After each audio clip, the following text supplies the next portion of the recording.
बिस्मिल्लाहिर्रहमानिर्रहीम, अस्सलाम वालेकुम, गुड मॉर्निंग, सुबह बखैर। आप देख रहे हैं रोही एट 10 और मैं हूं आपकी होस्ट आसमा नौरीन। एक नई सुबह में आपको खुश आमदीद कहते हैं। कैसे हैं आप सब लोग? उम्मीद करती हूँ बिल्कुल ठीक ठाक होंगे और दुआ करते हैं आज का दिन आपका बहुत ही अच्छा गुजरे, हंसते हुए मुस्कुराते हुए खैर व आफियत के साथ गुजरे। और इसके साथ ही नाज़रीन, आज जो मैंने बड़ा खूबसूरत सा ड्रेस पहना हुआ है, ये है जी हमारी यहाँ की मुल्तान की बड़ी अच्छी डिज़ाइनर हैं फिजा बोसन।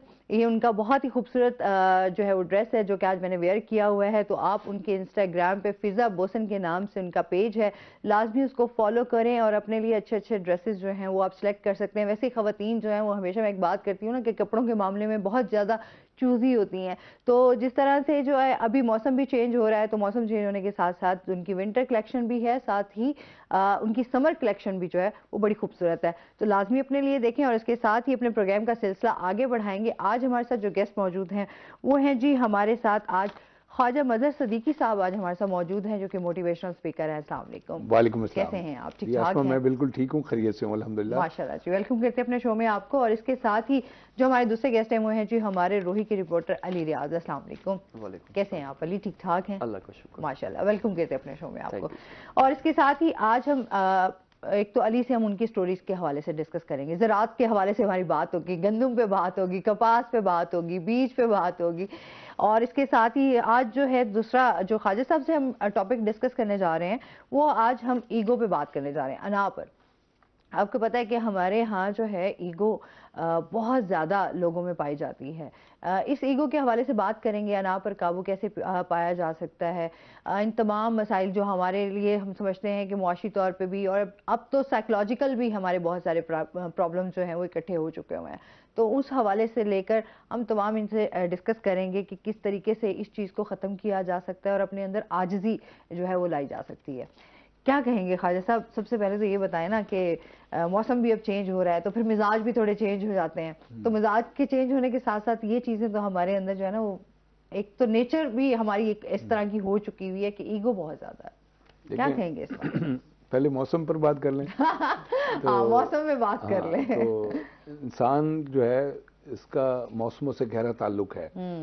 और मैं रोज़ाना सुबह वॉक के लिए जाता हूँ, योगा करता हूँ।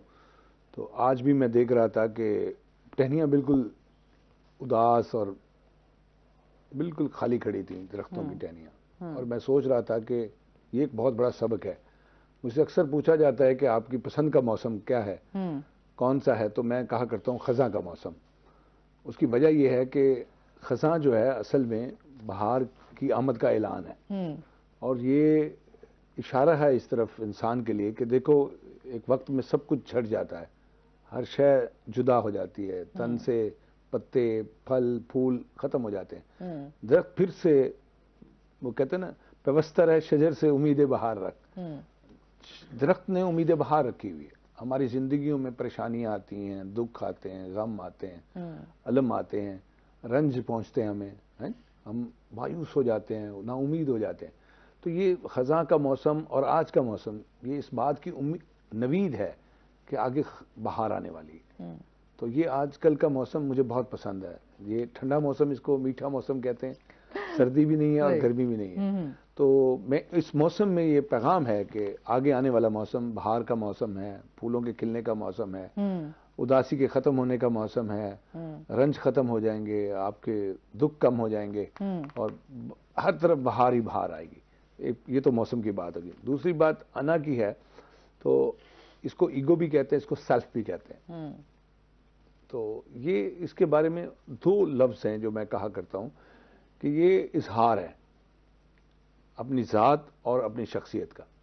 ये अना जो है ये अपनी शख्सियत और अपनी ज़ात का इजहार है। अब अना जो है, अना परस्ती कैसे बन जाती है?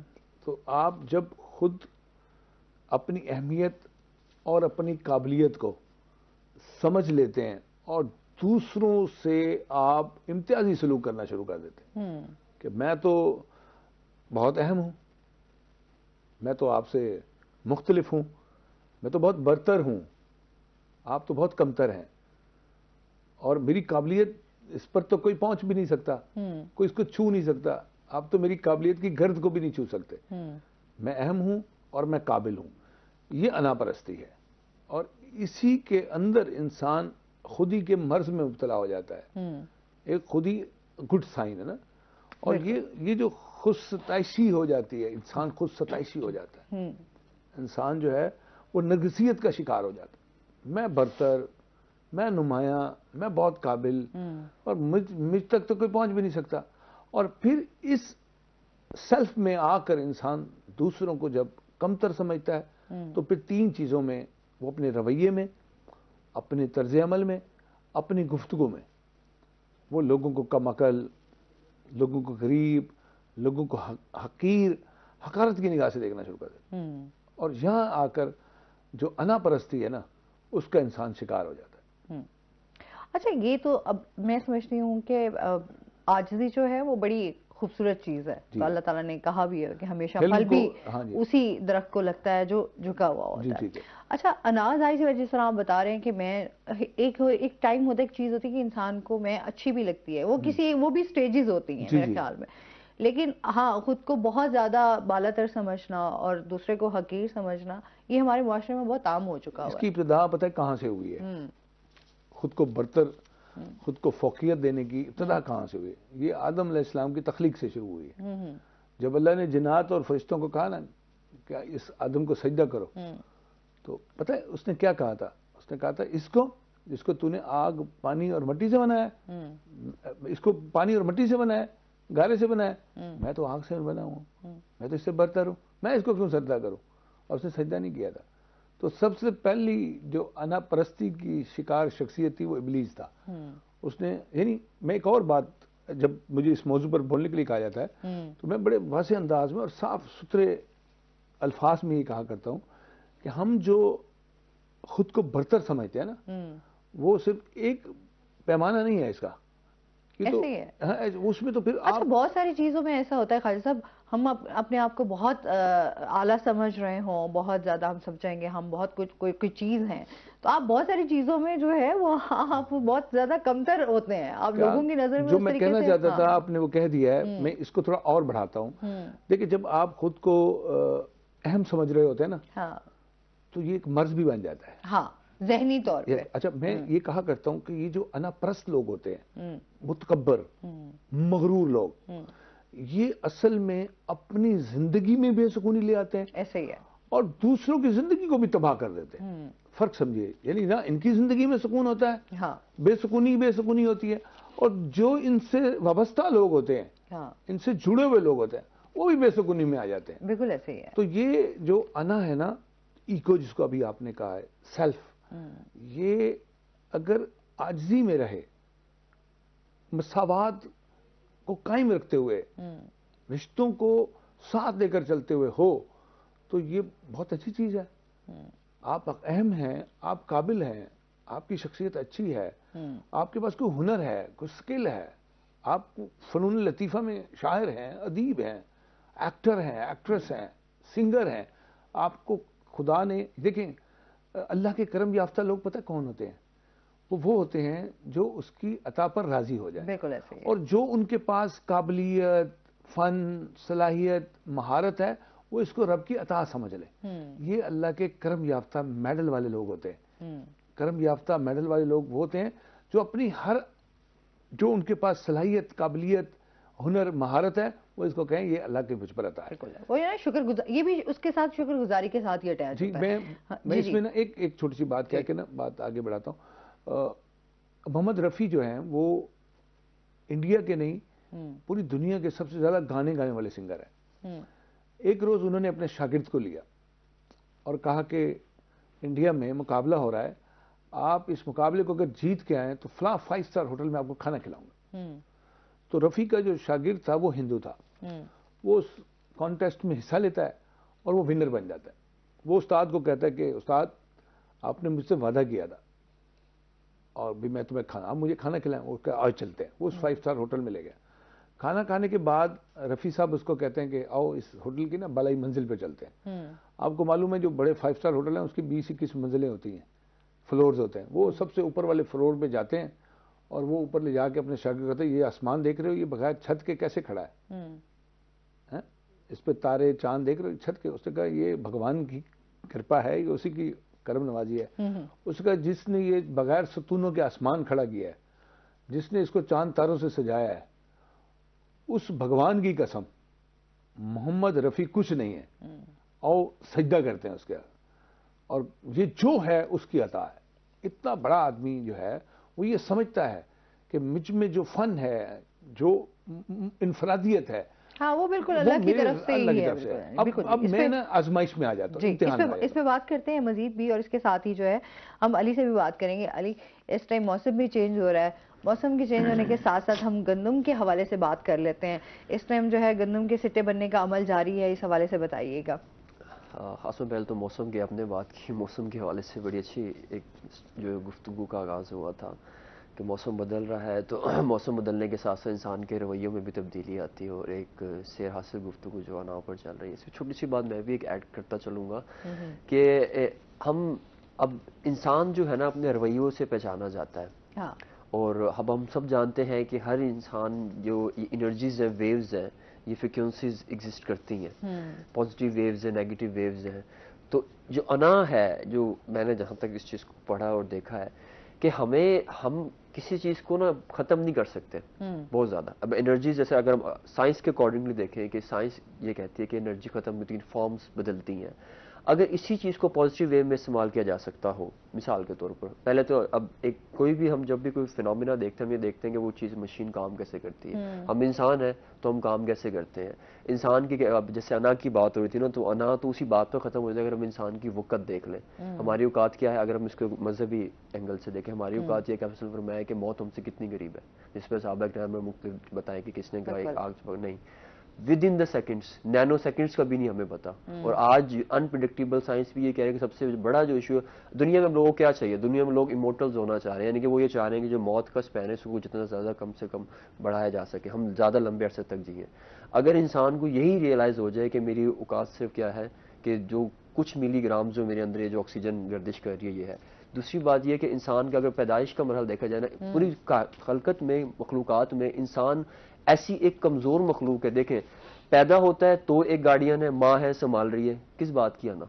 जब आप पैदा होते हैं, अगर आप जानवरों को कभी देखें ना, जानवर बकरी है, बकरी का बच्चा जब पैदा होता है उसको पता होता है कि उसकी माँ का दूध कैसे पीना है, उसको पता होता है सारे। इंसान को नहीं पता होता, उसने रोना है। हमारी वक़्त ये है, और जब हम मरते हैं तो हमें 4 लोग कब्र में उतारते हैं। मतलब आगाज भी हमारा तनज़्ज़ुली है, और जो हमारा इख्तिताम है वो भी हमने कब्र में जाना है। अगर इंसान इसी चीज़ को देख लेना, अब इसके दरमियान में रह जाती है हमारी ज़िंदगी। अब उसी ज़िंदगी को बंदा देखे, यार मेरा आगाज़ कहाँ से था और मेरा इख्तिताम कहाँ से था, तो बंदा यहीं से रियलाइज़ कर लेता है कि यार अना किस बात की। अना तो इस बात की होती है ना कि मिसाल के तौर पर जैसे अच्छी बात हुई कि आपके पास कोई स्किल है, कुछ है, जो वो स्किल ही फानी है। मिसाल के तौर पर एक बहुत अच्छा एक्टर है, अब कब तक, जैसे मोहम्मद रफ़ी साहब की बात हो रही है, अगर आपको ये रियलाइज हो जाएगा यार इन दी एंड मैं यहाँ कितना रह लूंगा, 1 साल, 2 साल, 3 साल, 4 साल। अच्छा, ये वाकई रियलाइजेशन जब इंसान को अगर होना स्टार्ट हो जाए ना अली, कि आप यहाँ पर एक आर्जी जिंदगी गुजार रहे हैं, तो फिर बहुत सारे हमारे मसले हल हो जाएंगे। अच्छा, इस पर बात करते हैं नाज़रीन, अभी हमने जाना ब्रेक पे, हमारे साथ रहिएगा।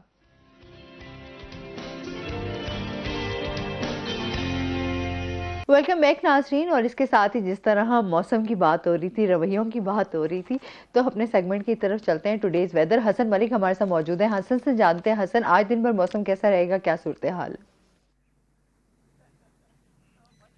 जी आसमां, मुल्तान शहर और गिरदो नवा के अगर आज के मौसम की बात करें तो मुल्तान शहर का मतलब बिल्कुल साफ दिखाई दे रहा है। सूरज अपनी आबोताब के साथ चमक रहा है, और गुज़िश्ता 3-4 दिनों से सेम यही रूटीन है कि मुल्तान शहर का रात गए और सुबह सवेरे के औकात में सर्द हवा चलने के बायस मौसम सर्द महसूस होता है, लेकिन दिन के औकात में दर्जा हरारत काफ़ी ज़्यादा बढ़ता हुआ मालूम होता है, जो कि आज भी देखें तो इस वक्त भी हल्की फुल्की सर्द हवा चलने का सिलसिला जारी है, लेकिन साथ ही मतलब बिल्कुल साफ़ होने के साथ ही सूरज भी अपनी आबोताब के साथ चमक रहा है।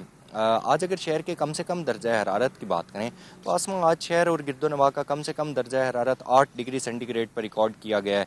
ज़्यादा से ज़्यादा दर्जा हरारत 25 डिग्री सेंटीग्रेड तक जाने का इम्कान जाहिर किया जा रहा है। हवा में नमी का तनासुब दिन ब दिन मौसम तब्दील होने के साथ ही कम होता जा रहा है, जो कि आज भी 80% तक रिकॉर्ड किया गया है। एयर क्वालिटी इंडेक्स को देखें तो आज शहर का एयर क्वालिटी इंडेक्स 72 हद तक आलूदा है, जो कि 310 पॉइंट्स पर रिकॉर्ड किया गया है। पाकिस्तान के फ़िज़ाई आलूदा तरीन शहरों की लिस्ट में मुल्तान की स्टैंडिंग को देखें तो मुल्तान आज पहले नंबर पर स्टैंड कर रहा है। तिबी माहिरीन की जानिब से शहरियों के लिए ये हिदायत जारी की जा रही हैं कि उधेड़ उम्र के लोग और बच्चे जो हैं वो अपनी आउटडोर एक्टिविटीज़ को महदूद रखें और इंडोर एक्टिविटीज़ जो हैं वो जारी व सारी रखें। और ये भी साथ कहा जा रहा है कि जो नौजवान हैं और जो एवरेज एज के लोग हैं वो अपना ख्याल ज़रूर रखें। अगर बाहर निकलते हैं तो वो मास्क के इस्तेमाल को यकीनी बनाएं, साथ ही उसके अलावा हेलमेट्स का इस्तेमाल ज़रूर करें। और साथ ये भी कहा जा रहा है कि शहरी अपनी हिफाजत आप करें। और अगर आइंदा आने वाले दिनों के हवाले से बात करें तो महकमा मौसमियात की जानिब से ये पेशगोई ज़ाहिर की जा रही है कि आइंदा आने वाले दिनों में मुल्तान शहर का मतला यूं ही साफ़ रहने का इम्कान ज़ाहिर किया जा रहा है। सूरज की तपिश और सूरज की शिद्दत जो है ये बढ़ने का इम्कान भी ज़ाहिर किया जा रहा है। वीकेंड पर हल्के फुल्के बादल रहने का इम्कान ज़ाहिर किया जा रहा है, लेकिन साथ ये भी कहा जा रहा है कि बादल तो रहेंगे लेकिन बारिश का कोई इम्कान नहीं। जी, बहुत शुक्रिया हज़र मलिक आपका। और इसके साथ ही जिस तरह से हम बात कर रहे थे अली से, अली अपनी बात कंप्लीट कर लें, फिर हम जो है अपनी स्टोरी की तरफ आते हैं। जी जी बिल्कुल, उसमें बात ये थी ना कि जैसे सूफिया कराम का तर्ज अमल जो ज़िंदगी अगर हम देखें ना, खासतौर पर बड़े सगीर के हवाले से अगर हम देखें, जैसे अभी बात हो रही थी अना, तो अना को अगर हम देखें तो हमारे यहाँ पर जिस हद तक गुज़िश्ता 1000 साल में जो यहाँ के सूफिया कराम आइमा कराम उन्होंने अना को फ़तह किया है। फ़तह करने से मुराद ये कि आप ये देखें कि हमारे यहाँ अब बहाउद्दीन ज़िक्रिया साहब हो गए, शाह शम्स तबरेज़, इन्होंने क्या किया है, कहाँ से चले कहाँ पहुँचे और इनका मकाम क्या था, किस लिए कि जब इन्होंने राह हक और अल्लाह की ज़ात को जान लिया। तो इसकी एक बड़ी एक मज़े की एक चीज़ ये है कि एक हम सुना करते थे बचपन में ना कि मरकज़ के गिर्द ना, मरकज़ के गिर्द आपने कभी चक्की देखी हो, चक्की पिस रही हो, जिससे दाल पिस रही है या गंदम पिस रही है, पुरानी पत्थर वाली। अब जो दरमियान वाली जगह होती है ना, अगर वहाँ पर आप देखें तो वहाँ पर गंदम के दाने जो भी आप पीसते वो नहीं पीसता, वो बच जाता है। कि जब आप मरकज़ के करीब होते हो ना, तो मरकज़ के करीब आप जितना करीब रहेंगे उतना सेफ रहेंगे। और हमारा मरकज़ क्या है? हमारा मरकज़ ये है कि हमारी तख्लीक की वजह क्या थी, हम इस दुनिया में क्यों हैं। जब इंसान कहते हैं, जब आप किसी इंसान को एक बड़ा मकसद दे देना, तो ये जो अना का ये जो एक छोटी छोटी जो चीज़ें हैं ये बड़ी मायने रह जाती है। फिर आप उसको यूटिलाइज करते हैं, उसी मकसद को यूटिलाइज करते हैं। बिल्कुल मैं उसको डायरेक्टली लिंक करूंगा कि जो हमारे सूफी कराम ने ज़िंदगी गुजारी, मतलब आज के दौर में अगर आप देखें, जैसे कि मोटिवेशनल स्पीकर्स हैं और हमारे जो पॉलिटिकल सेक्टर में लेते हैं, अगर एक बंदे की फैन फॉलोइंग 1000 भी है ना, तो ये भी उसका एक, जैसे अगर हम उसको साइकोलॉजिकल टर्म में देखें तो उसको डोपामिन इस तरह से प्रोड्यूस हो रहा होता है, सेंस ऑफ अचीवमेंट, उसका सेरोटोनिन बिहेवियर बड़ा कर रहा होता है, मूव कर रहा होता है। सो दैट्स वाई कि वो बंदा समझता है कि वो क्या चीज़ है। दैट्स अ टाइप ऑफ अना। इस खित्ते में जो आमिया कराम सूफिया कराम है, उन्होंने हमें पहला दर्स ही ये दिया इस खित्ते में, ख़ास तौर पर ये जो बड़े सगीर पाक में जहाँ पर हम रह रहे हैं। और मुल्तान सरजमीन औलिया है, सरजमीन औलिया इसीलिए कि यहाँ पर जितने भी औलिया कराम आए उन्होंने हमें ये सिखाया कि असल मकसद क्या है। हाँ बिल्कुल। अच्छा, ये वाली हकीकत है कि ज़िंदगी का मकसद इंसान को हमेशा याद भी रखना चाहिए कि वो किसी, और अल्लाह ताला ने हर इंसान को ना एक मकसद के साथ ही पैदा किया है। बिल्कुल। अच्छा जी, ये तो हमारी बातें चलती रहेंगी। अली, स्टोरी की तरफ आते हैं। गंदम की क्या सूरत हाल चल रही है इस टाइम? गंदम की जो सूरत हाल है इस बार सबसे बड़ा जो अहमियत की हामिल है हमारी जो फसल गंदम की है इन दिनों में। और खासतौर पर अगर बात करें कि आपको याद होगा कि मौसम जो था इस बार अल्लाह का शुक्र है बेहतर है। हाँ, ये अलग बात है कि दिसंबर की बारिशें नहीं जो होनी चाहिए थी उसकी से थोड़ा सा हमें थोड़ा सा नुकसान तो नहीं कहेंगे, लेकिन थोड़ा सा चीज़ें उसमें ये होती हैं कि हमारी जो मौसम सरमा की जो खासतौर पे सब्जियां हैं, जिसमें हमारे कुछ फल हैं, हमारे साथ खासतौर पे सिट्रस जो है, अब उसकी पैदावार थोड़ी सी मुतासिर तो नहीं कह सकते, लेकिन हम क्योंकि रिवायती लोग हैं, हम कहते हैं हमारे टेस्ट बर्ड जो हमें जायका वैसे मिलना चाहिए। तो इस बार आपने नोट किया होगा कि इस बार हमारी सब्जियों जैसे गोभी है, मूली है, गाजर है, शलजम है। इवन गाजर को तो मुझे अच्छी तरह से मैंने खुद इस बार प्रैक्टिकल एक्सपीरियंस किया है कि फील्ड में दिसंबर की जो बारिशें होती हैं वो उसकी ग्रोथ के लिए और न्यूट्रिशन वैल्यू के लिए बेहतर रहता है। अब इस बार जो मैंने खुद जो गाजरें खरीदी हैं, तो मैं ये इमेजिन कर रहा था कि यार ये तो बद जायका सी है, क्योंकि अल्लाह ताला का निज़ाम है। इस बार बारिशें नहीं हुई। हाँ, अगर बारिशें वो वाली नहीं हुई तो गंदम की फसल खासी बेहतर रही है। हाँ, जनवरी के आगाज़ में थोड़ा सा था कि उसमें जो वीडीसाइड्स हैं, जो जड़ी बूटियों का हमला था, चौड़े पत्ते वाली जड़ी बूटियाँ थी और नोकीले पत्ते वाली जड़ी बूटियाँ थी, तो वो चल रही थी। लेकिन अब उसके बाद पहला जो गंदम का स्टेज गोब की हालत है, गोब के बाद फिर टिलरिंग स्टेज है। अब जो उसमें सिट्टे बनने का अमल जो जारी हो चुका है, तो सिट्टे बनने का ये जो मरहला है ये खास अहमियत का हामिल होता है कि फसल जो है 90 दिन की हो जाती है अगर वो अर्ली उन्होंने लगाई वक्त पर काश की है। तो अभी सबसे अहम मरहला ये होता है कि काश्तकारों को इन दिनों में ये देखना चाहिए, सबसे पहला काम तो ये होता है कि कोशिश करें कि जो खादें हैं वो देना बंद कर दें, क्योंकि अब आपको जो फसल को जो है बूस्ट करना है का वक्त खत्म हो चुका है। अब जो उसकी हाइट थी उसकी ठीक है, अब सिट्टे बनने के लिए उसको ज़्यादा चाहिए, पानी का खास तौर पे उसको देना चाहिए वक्त पर। दैन मोस्ट इंपॉर्टेंट चीज़ ये कि इन दिनों में ही जो आपको याद होगा आज से 3 साल पहले जो कुंगी है, क्योंकि ये खासा हद तक हमला हुआ था येलो रस्ट का, जो बड़ा 2019-20 में खासी डैमेज कर गई थी हमारा, और उसके बाद अगर देखें तो गुज़िश्ता साल में भी थोड़ी बहुत चलती रही है। उसके लिए फेवरेबल मौसम यही होता है कि जब दर्जा हरारत जो है, नमी का तनासब जो है एक तरह से बढ़ जाता है, और ख़ासतौर पर दर्जा हरारत जो इन दिनों में चल रहा है आजकल, बिल्कुल यही मौसम जो खासा बेहतर रहता है। तो इस सूरत-ए-हाल में ख़ासतौर पर काश्तकार को ये करना चाहिए कि जो ख़ासतौर पर फील्ड विजिट जो है वो बहुत ज़रूरी है। अमूमन हमारे यहाँ ये हमारा तो अलविया यही है कि हम, जैसे बात है हो रही है कि हम लोग ना काम को काम नहीं समझते। मतलब हम लोग ये भी इस बात में भी अना समझ लेते हैं कि अगर मैं फार्मर हूँ, मैं काश्तकार हूँ, तो मैं खेत में क्यों जो बुलबाजी रखे हुए हैं। आपका काम आप नहीं करेंगे तो कौन करेगा, और बेहतर तरीके से तो आप ही कर सकते हैं। तो फार्मर्स को खास तौर पे एक ज़माना था कि हम जब एक इमेजिन करते थे बचपन में कि ज़मींदार से दिमाग में ये बात आता था कि एक खेत है और खलियान है।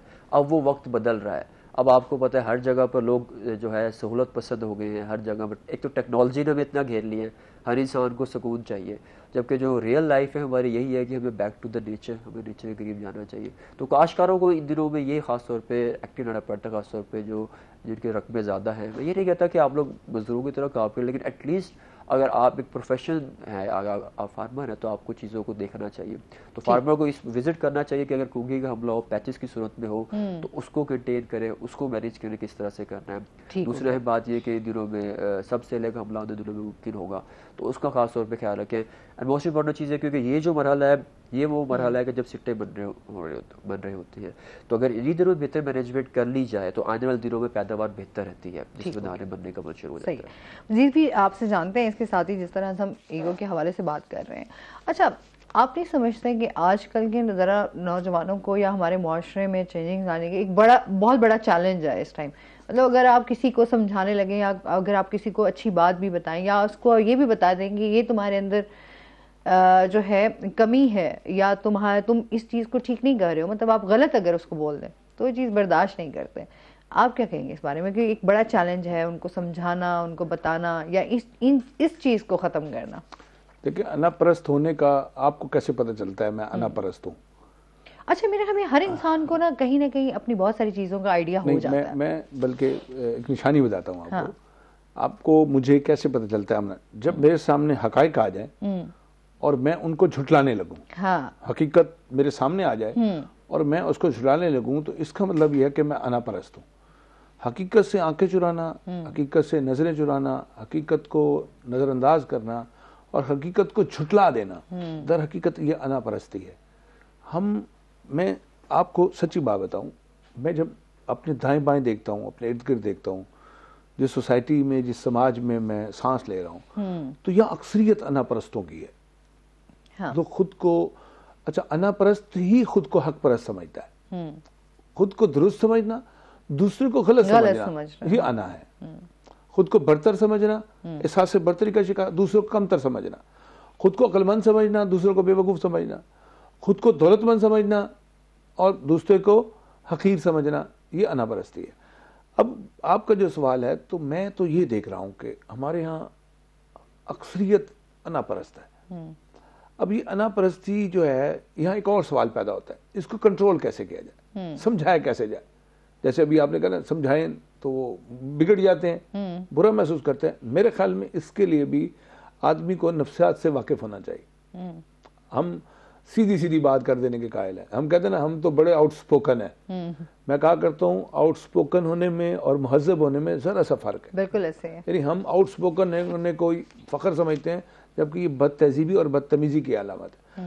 हमें अपनी गुफ्तगू से, अपने रवैये से, अपने तर्ज अमल से खुद को अच्छा बनाना है।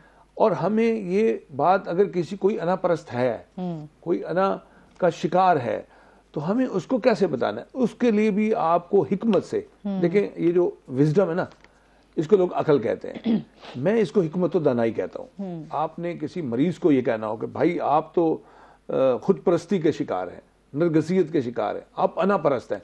आप वो तो लड़ाई कर लिया आपने, अगर ये फासिल लफ्जों में आपने उसे कह दिया, तो इसके लिए ये कि आप उसको फ्रेंडली, पहले उसके दोस्त बने। आपको देखिए, मोमिन जो है, खैरखाई की तारीफ ये है कि मोमिन दूसरों के लिए खैरखा होता है, वो बदखा नहीं होता। जो बदखा होता है वो दोस्त नहीं होता। तो आप अगर किसी बड़े आदमी को, जिसको अल्लाह ने सलाहियत से, काबिलियत से नवाजा हुआ है, उसके अंदर कुछ है और वो आश्कार हो गया है, लोग उसको मानने लग गए, उसको अब ये बताना है कि आप तो जनाब एक बड़े मर्ज का शिकार हो गए, आर्जी का मुब्तला गए। अगर आप साफ लफ्जों में कहें आपका दुश्मन बन जाएगा, तो उसके लिए उसका दोस्त बनना जरूरी है। और फिर दबे लफ्जों में, हल्के लफ्जों में उसको ये बताएं कि सर ये तो आप जो आपकी ज़िंदगी में जो बेसुकूनी है ना, मुझे उसका सबब ये लगता है कि आप अनापरस्ती का शिकार है। और देखें बात यह है कि मैं अगर इस मौजू पर और ज़्यादा वाज़ेह अंदाज में कहूँ ना कि हमारा जो समाज है इसमें अनापरस्ती जो है आए रोज़ बढ़ रही है, कम नहीं हो रही। लोग अना के शिकार हो रहे हैं। यानी एक चीज होती है ना, वो दर्जा बदर्जा बढ़ती है, ये तेजी से बढ़ रही है। तो अच्छा वहीं ये आपकी हम तमाम चीज़ों की बातें करते हैं जो हमारे यहाँ अदम बर्दाश्त है, या फिर हमारे यहाँ ईगो है, या हम कहें कि गरूर है, या इंसान तकब्बुर की तरफ जाता है, तो वो ये सारी चीज़ रिलेट करती है आपकी तरबियत से, जो हम बेसिकली जिन चीज़ों पे जाते कि हम जो देख रहे हैं अपने माशरे में वो तरबियत का फुकदान है।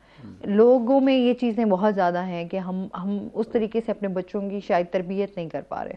नहीं, इसमें देखें हमारे जो तालीमी इदारे हैं, हाँ, वहाँ तो तालीम बराए फ़रोख्त के बोर्ड लगे हुए हैं, वहाँ तालीम तो नहीं दी जाती, वहाँ तो रटाइज़म है, एक रैट रेस है जिसपे बच्चे को लगा दिया जाता है, आपने नंबर लेने। तरबियत तो कहीं गुम हो गई है, उसको तो फुकदान है। हम तरबियत से महरूम हो चुके हैं, खो चुके हैं। ये जितने बड़े मुल्क हैं, जितने तहजीब याफ्ता मुल्क हैं, दुनिया के तरक्की याफ्ता मुल्क हैं, वहाँ तो इब्तदाही तरबियत से होती है। और मैं तरबियत के बारे में तो ये कहता हूँ कि इसका नंबर तालीम से पहले आता है। बच्चा जब पैदा होता है तो उसकी तरबियत का अमल माँ के पेट से शुरू हो जाता है। और हमारे यहाँ, मैं जहाँ भी जाता हूँ, मुझसे लोग तरबियत औलाद के मौजू पर गुफ्तगू की उम्मीद रखते हैं, मुझसे सवाल करते हैं। तो मैं उनसे कहता हूँ कि प्लीज़ आप एक काम और भी करें, तरबियत औलाद से बेहतर तरबियत वालदैन के मौजू को ज़ेरे बहस लाएं। बिल्कुल जी, इस पर मज़ीद भी हम बात करते हैं। नाज़रीन अभी हमने जाना है ब्रेक पे, हमारे साथ रहिएगा।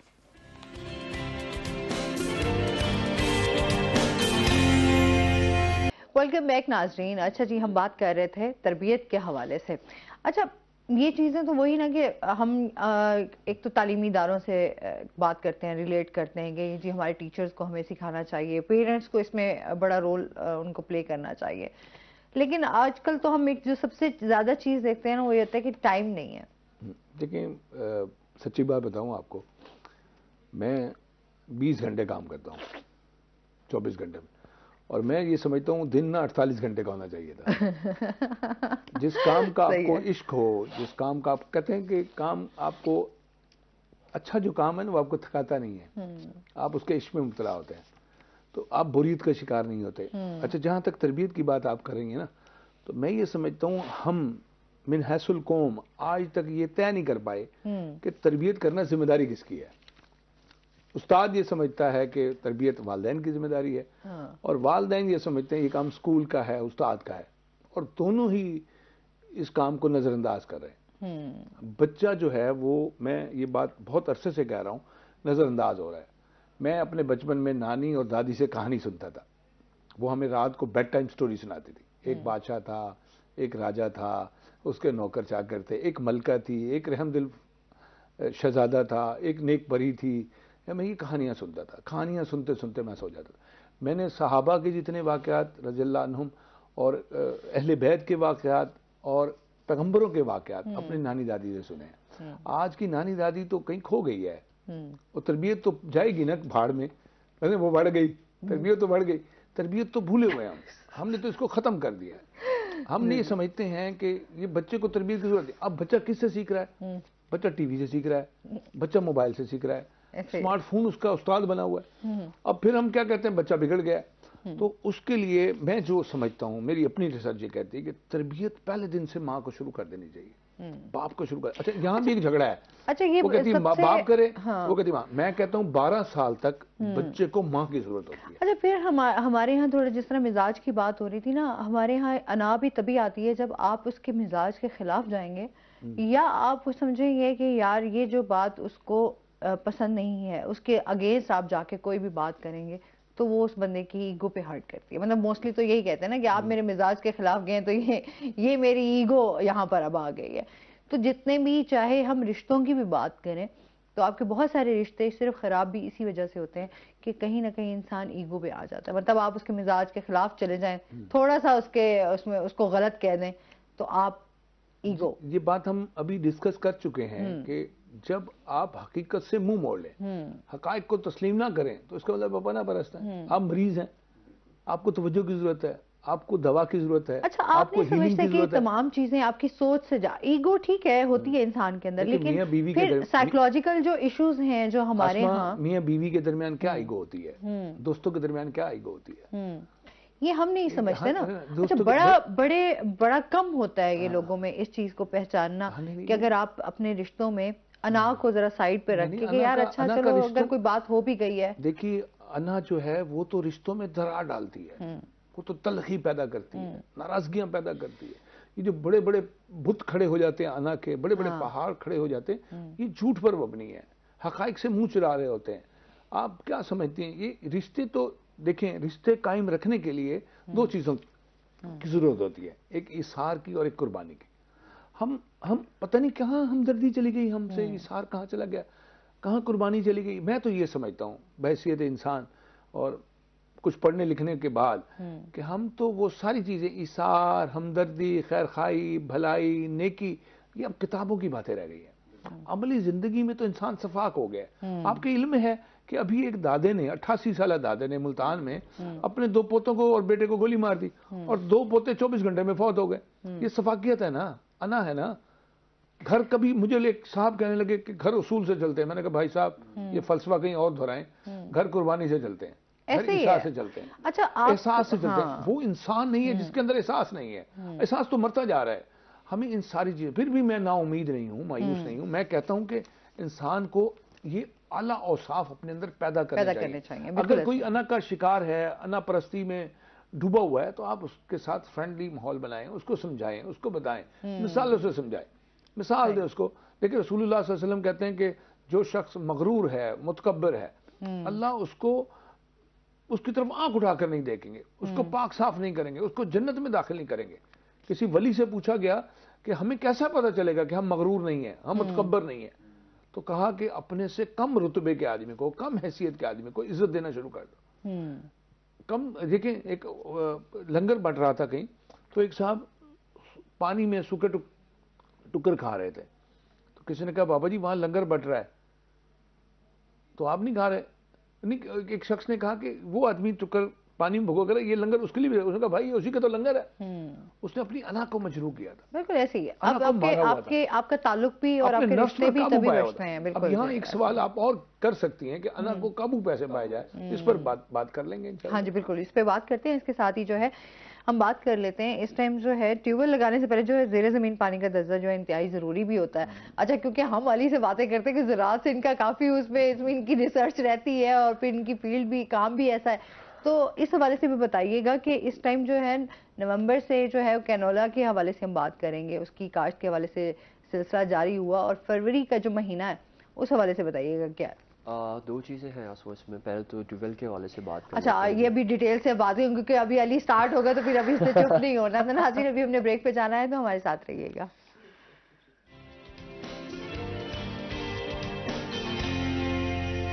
वेलकम बैक नाजरीन। अच्छा जी, अली से हम बात कर रहे थे। जी अली। आसमा, पहले तो ट्यूबवेल और कैनोला पे बात करने से पहले थोड़ी सी एक आज का दिन खास अहमियत का हामिल है और उसकी याद जिस तरह से है कि आपके दुपट्टे पर ये जो प्रिंट्स हैं, हाँ, याद करवाते हैं। मेरा बहुत खूबसूरत है यार, मुझे इतना अच्छा लगा ना ये दुपट्टा। ये दुपट्टे के ऊपर वैसे बहुत सारी शख्सियात हैं। बिल्कुल, इस पर जो प्रिंट्स बने हुए हैं ये याद दिलाते हैं कि हमारे यहाँ पर जो मुगलिया द्वार गुजरे, और मुगलिया द्वार से अगर देखें हमारा 17वीं 18वीं सदी में तो एक बहुत अहम शख्सियत गुजरे जिनका भी हम ब्रेक में जिक्र भी कर रहे थे, मिर्जा असदुल्ला खान गालिब साहब का। आज उनकी बरसी है। तो एक बड़ी बात है। अब इसी को थोड़ा सा बढ़ाएं हम कि जो शायर, दानिश्वर और ये जो जितने भी हमारे माशरे के इस तरह के लोग होते हैं ना, वो हमारा बेसिकली आईना होते हैं। वो लोग हमें ये दिखा रहे होते हैं कि हमारे माशरे में चल क्या रहा है। हमारी अगर अब इस कैटेगरी में देखें तो हजरत इकबाल साहब, उनकी शख्सियत ऐसी शख्सियत है कि हम तो उनकी शख्सियत का अहाता कर ही नहीं सकते। वो ऐसी शख्सियत है कि अगर हम उनके मतलब वो एक ऐसी शख्सियत है जिसमें PhD हो रही है, हम उन पर बात ही क्या करेंगे कि ऐसी इंसान जिसकी शायरी पर और जिसकी खुद ही फलसफा है खुद ही। मुझे लगता है अली अभी कोई शेर ऐसे आमद हो रही है और अली जो है वो अभी शेर सुनाने लगा है। नहीं, शेर नहीं सुनाएंगे। शेर इसलिए नहीं सुनाना क्योंकि हमें प्रैक्टिकल होना पड़ेगा। नहीं, मिर्जा गालिब की बरसी है, ऐसे कैसे हो सकता है हम उनका शेर ना पढ़े? बिल्कुल पढ़ेंगे जरूर, लेकिन कोई याद आ रहा है? याद तो आया, लेकिन गालिब असल में मुझे ये लगता है कि किसी की शायरी अदा करने के लिए इंसान का मकाम भी वैसा होना चाहिए, हम उनकी शायरी की तौहीन ना कर दें। नहीं, मुझे ऐसा ही लगता है कि इसलिए थोड़ी सी मैं कोशिश कर सकते हैं, हम तौहीन कहाँ कर सकते हैं, मतलब कोशिश तो इंसान को करते रहना चाहिए। हाँ, कोशिश करते रहना चाहिए इंसान को। बहुत अफसोस होता है कि हमारी जो नई नस्ल है वो अपनी तारीख को भी भूल चुकी है। बिल्कुल, हमारे पास ऐसी कदावर शख्सियत हैं, उर्दू ज़बान व अदब हो, शेर व अदब हो या फ़नून लतीफ़ा हो, आर्टिस्ट हैं, सिंगर हैं, हम सबको भूल चुके हैं। आज का नौजवान जो है वो बेसिमत दौड़े जा रहा है, उसको मंजिल का भी पता नहीं है। अच्छा, वही बात आ जाती है ना, हम माशी तौर पे इतने डिस्टर्ब हो चुके हैं, फिर महंगाई, बेरोजगारी, ये हमारे उसमें तालीम। सबसे बड़ी जो चीज़ है, जैसे आप लोग बात कर रहे थे ना कि असल जो इंसान जो हमारी एक नेचर है, हम एक चीज को बड़ा भूल जाते हैं। हम ना बेसिक मैनुअल देखते हैं, हम इंसान है क्या, हम बेसिकली परफॉर्म कैसे करते हैं। अब आपके पास कार है, मेरे पास बाइक है, हमें पता होता है उसका मैनुअल क्या है, उसकी पेट्रोल डालना, उसको इतना चलना है। हमारी भी कैपेसिटी है, हमने रात को सोना है, नींद पूरी करनी है। नींद भाई सिर्फ हमारा सोने का नहीं है, फिजिकली भी हमारे लिए बहुत फायदेमंद है, हमारा जो बॉडी का सारा सिस्टम चल रहा होता है। इसी तरह हमारी जितनी भी नींद डिजीज है वो हमसे रिलेटेड ही है। जैसे खुद ही मैं अगर खुद ही को रिलेट करके आए, हम अना पे है, मिसाल के तौर पर अगर हम अना को इस कैटेगरी में डालते हैं कि एक मर्ज है जो कि है, अब उसका इलाज भी तो होगा ना मुख्तलिफ तरीके से। तो अगर हम पहले हम इंसान पे गौर करेंगे ना, जब भी कोई जैसे अभी आउटब्रेक था कोरोना का, तो लोगों ने पहले ये डिफाइन करना शुरू किया कि ये है कि आपको किसी कोई मसला अगर है तो मसला पहले आप ये देखते हैं कि वो मसले की वजह क्या है। जब आपको वजह पता होगी तो आप पहुंच जाएंगे अल्टीमेटली उसके इलाज पे। मुझे ये लगता है कि हमारे माशरे में खासतौर पर अगर हम अपनी इस सोसाइटी की बात करें, सबसे बड़ा इशू हमारा ये होता है कि हम जितनी भी सारी चीज़ों को जो इनकोड कर रहे हैं ना हमें, उसी का रिएक्शन आता है। जैसे आप लोग बात कर रहे थे तालीम और तरबियत की, हमारे यहाँ बच्चों को शुरू से ही बचपन से ये सिखाया नहीं जाता कि बांटना, देना, शेयर करना क्या होता है, ये क्या होता है। और ये इससे आपके रिस्क में जैसे अल्लाह ताला ने हमें अगर देखा जाए ज़कात क्यों है पर, एक तो ये कि हमारा जो माल है वो साफ पाक साफ रहे। दूसरा सबसे अहम इसका जो मकसद था वो ये था कि यार लोगों को दिया जाए। और वसल्लम की हदीस ही में जहाँ तक मुझे याद है कि जो जिसको आप ज़कात दे रहे हैं, ठीक है ना, अब ये मत सोचो उस पर एहसान कर रहे हैं, ये तो वो आप पे एहसान कर रहा है कि आपके माल की पक्की। दूसरा फिर सर्कुलेशन है। अच्छा, अब होता क्या, हम क्या कर रहे हैं, हमारे यहाँ माशरे में तालीम के साथ साथ जो तरबियत है वो शुरू से शुरू करनी पड़ेगी बच्चे की। कि हमारे यहाँ हमें बच्चे को शुरू से ट्रेन करना पड़ेगा जो चीज़ें बचपन में। और हम ज़्यादातर इंसान क्या करते हैं, जैसे कि डॉक्टर ब्रूस लिप्टन की भी एक फलसफा है कि इंसान के जो सेल्स की फॉर्मेशन है वो ज़्यादातर एक्सटर्नल फैक्टर से है। अब जो चीज़ ऑब्जर्व कर रहे हैं वही हमारा जाके हमारे अंदर बनता है, उसकी आइडियोलॉजी बनेगी और वैसे ही हम बनेंगे। मिसाल के तौर पर अभी किताब भी नहीं पर बात हो रही थी कि हम लोग किताब नहीं पढ़ते। अक्सर लोग यही, मुझे वाकई याद है कि बुजुर्ग का, किसी बुजुर्ग से किसी ने पूछा कि जनाब मैंने ये किताब पढ़ी है, मुझे इसका क्या फ़ायदा है। तो उन्होंने उसको कहा अच्छा रुके, उन्होंने उसको खजूर दी, उसने वो खजूर खा ली और उसने कहा कि अच्छा, तो उन्होंने पूछा अभी जो तुमने खजूर खाई है इसका तुम्हें क्या लगता है क्या बना होगा। उन्होंने कहा जी ये तो हजम हो गया। उन्होंने कहा नहीं, ये हजम पेट में गई, कुछ हिस्सा इसका आपका गर्दिश सेल्स में डिजॉल्व होकर आपकी खुराक का हिस्सा बन गया, कुछ ये हजम हो गया। बिल्कुल इसी तरह जो आप किताब पढ़ते हो, आपको ये नहीं लगता कि आप एकदम से मैंने कोई बुक पढ़ी लो जी मैं या मुझे इस पर कमांड आ जाएगी। हर चीज़ का हमारी बॉडी जो हम ऑब्जर्व कर रहे हैं, जो हम जज्ब कर रहे हैं, वो कहीं ना कहीं उसका मकसद है, कोई ना कोई चीज़ है। बिल्कुल इसी तरह जो हमारे बिहेवियर्स हैं, मुझे ये लगता है कि हमारे माशरे में जो अना है उसमें कहीं ना कहीं बड़ा सबब हमारा जो हमारे एक दूसरे के साथ ताल्लुकात हैं, हमने दूरी बना ली है। दूरी बनाने के साथ साथ ये कि हमारी अब वो उस तरह से बॉन्डिंग नहीं रही है। हम लोग एक दूसरे को एक्सेप्टेंस नहीं देते। जब आप किसी को एक्सेप्टेंस नहीं देते तो फिर मामला ऐसे बढ़ना शुरू हो जाता है। तीसरी सबसे बड़ी वजह यह है कि हमने अब ये कर लिया है कि हमने ये डिसाइड कर लिया है ये उसका प्रॉब्लम, ये उसका प्रॉब्लम, ये उसका मसला। उसका मसला नहीं है। इंसान कहते हैं कि human is a social animal, ये इंग्लिश वेस्ट टर्म है। अगर हम इसको उर्दू जुबान में कहें कि इंसान जो है वो समाजी जानवर है, वो इसलिए उसको कहा गया है कि इंसान जो है वो अकेले जो सस्टेन नहीं कर सकता। आज अगर इस पूरी दुनिया के अंदर या मार्स पे जो लोग बड़ा जा रहे हैं वहाँ पर 2030 में मैंने कल ही अली को कहा था, अली हाँ मुझे लगता है मार्स पे जा रहे हैं और मेरे ख्याल में अली मार्स पे जा चुका है। नहीं अभी नहीं जाया और जाने की तैयारी कर रहा है ऐसे ही है ना अली। देखिए तहकीक जो है वो तो उसको कुरान पाक में भी बिल्कुल कहा ऐसे गया है, ही, और ऐसे जो ही। सबसे बड़ी जो चीज़ है हमारा, मुझे ये लगता है कि हम अगर हम देखें ना कि हम मुसलमान, अगर हम इसको बड़े एक एंगल से देखें कि अगर 12वीं-13वीं सदी में मुसलमान एक इस दुनिया की जहाँ पर थे, हमारी बगदाद में जो लोग पढ़ने के लिए आया करते थे लाइब्रेरी में ना, हाँ। उस लाइब्रेरी का मुझे नाम भूल गया, वहाँ पर बड़ा मशहूर नाम था बगदाद में कि वहाँ पर लोग पढ़ने आते थे। हमने जब हमसे ये इल्म देखे ना, वेस्ट के अंदर 15वीं सदी में एक इनकलाब बरपा हुआ, ये हम सबको पता है कि जब वो अंधेरों से रोशनियों की तरफ ऐसे गए हैं कि रैपिडली 15वीं सदी के बाद से वहाँ पर सारी रिसर्चेज शुरू हुई है। तो वो नॉलेज बेसिकली उनके पास कहाँ से है? तहकीक। जो तहकीक हम लोग कर रहे थे, जो तहकीक हमारे जो हमारे मिसाल तौर पर कीमतदार जाबिर बिन हयान, इब्नुल हैशम, अल बैरूनी, उसके साथ साथ बहुत सारे ऐसे नाम हैं। अगर हम कैटेगोरिकली करते चले कि वो बंदा जो ज़मीन पर पहली ज़मीन का पूरा रकबा बता दिया है, वो बंदा जिसने पूरे आँख, इब्नुल हैशम ने मेडिकल साइंस में आँख की पहला कैमरे के लेंस बनाया। फिर अलकुदी मैथमेटिशियन थे बहुत बड़े। इसी तरह अलजबरा से लेकर तमाम तर ये नॉलेज, मतलब मैं ये नहीं कह रहा कि हम मुसलमानों ने बड़ा काम किया, नहीं, अल्लाह ताला के वाज़े तौर पे एक अल्लाह का ना एक वाज़े तौर पे हुक्म वैसे भी कुरान पाक में भी है कि जो आप गौर फिक्र करें, गौर और फिक्र उसके करते हैं। बाद- मैं बिल्कुल ऐसे ही हमेशा है। इस पे एक मुझे बड़ी लगता है कि नेक्स्ट सेशन में ना ख्वाजा साहब जो है अली आपके साथ होंगे ऐसे ही है ना अली। बिल्कुल बिल्कुल माशाल्लाह से। अच्छा, ये वैसे भी ये अच्छी बात है, इंसान को हमेशा अप्रिशिएट भी करना चाहिए। जो आपके पास इल्म है आप उस दूसरों तक जरूर पहुंचाएं। और बेसिकली हमें सिखाया भी यही गया है कि बांटे जितना हो सके, आपके पास इल्म है वो बांटना चाहिए। अच्छा, हमारे पास टाइम भी बहुत शॉर्ट है, तो जो है ना आप खालिद साहब कोई मैसेज देना चाहें हमारे व्यूवर्स को? देखिए कि अनाज से रिलेटेड क्या कहेंगे आप? जी, मैं अपने रोही के देखने वालों को ये कहूँगा कि अपनी इस्लाह करें। आप ये देखें कि एक आदत जो है हम में ख़त्म हो गई है, जो हमारे बड़ों में थी। वो रात सोने से पहले अपना मुहासबा करते थे, वो रात को गौर करते थे कि मैंने दिन में क्या कर। मैं ये भी कहा करता हूँ कि किसी से पूछने की जरूरत नहीं है कि मैं जन्नती हूँ या जहन्नमी हूँ, अपना बंदे को खुद पता होता है। बिल्कुल मैंने दिन भर अमाल कैसे किए। तो अपना जायजा लेना शुरू करें, हम कहाँ कहाँ गलत हैं और कहाँ कहाँ ठीक है। गलती जो है वो एकदम नहीं छोड़ी जा सकती। आप गलत हैं, आपका रवैया गलत है, आपकी गुफ्तगू गलत है, आपका तर्ज अमल गलत है, उसको स्टेप बाय स्टेप, दर्जा बदर्जा नीचे आना पड़ेगा। बिल्कुल। मगर उसका पहले अपने अंदर एहसास होना जरूरी है कि मैं गलत हूँ, मुझसे ये कोताही हो रही है, मुझसे ये खामी, मेरे अंदर ये खामी है। अपना जब मुहासबा करेंगे ना, तो फिर आपको अपने बारे में पता चलेगा। बिल्कुल ऐसे ही है। आज मैंने किसके साथ बदतमीजी की, किसके साथ गाली गलौज की, किसका हक मारा, किसी के साथ नाइंसाफी की, किसके साथ जुल्म किया, फिर अल्लाह से भी माफी मांगनी चाहिए उस बंदे से जिसका हक खाया, जिसको तकलीफ पहुंचाई। बिल्कुल इसी तरह जब ये गौर करना शुरू करूंगा तो मुझे पता चलेगा मैं तो अना का मारा शख्स हूँ, मैं तो अना परस्त हूँ। तो मुझे अपनी अना को काबू कैसे करना है, वो आजिज़ी के साथ, बिल्कुल इंकसारी के साथ। बहुत शुक्रिया खालिद साहब आपका, आप हमारे साथ रहे। अली आपका भी बहुत शुक्रिया, आप हमारे साथ रहे। इसके साथ ही नाजरीन अभी हमने ब्रेक पे जाना है। जब हम ब्रेक से वापस आएंगे तो हमारे साथ कुछ और गेस्ट मौजूद होंगे, तो हमारे साथ रहिएगा।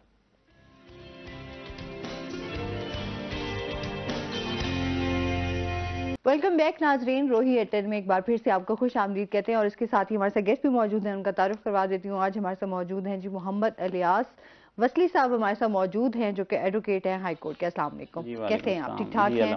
वेलकम कहते हैं अपने शो में आपको।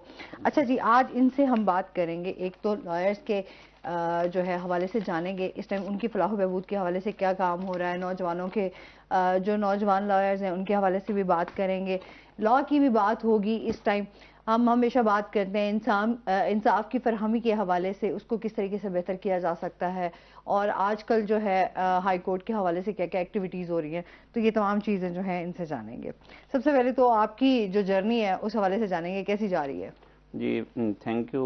आपने सबसे पहले तो हमें टाइम दिया, हमें बुलाया, हमारी नुमाइंदगी के लिए हमें बुलाया और हमें बताया कि किस तरीके से हम अपने लोगों को किस तरीके से रिप्रेजेंट कर सकते हैं। जर्नी हमारी अल्हम्दुलिल्लाह बहुत अच्छी जा रही है। हमारे हाई कोर्ट के इलेक्शंस भी अभी हो रहे हैं, जो 24 है उसमें 2 कैंडिडेट्स हैं प्रेसिडेंट के लिए और 3 कैंडिडेट्स हैं जनरल सेक्रेटरी के लिए, और जो हमारे फिनांस सेक्रेटरी साहब हैं वो बिला मुकाबले मुंतखब हो गए हैं।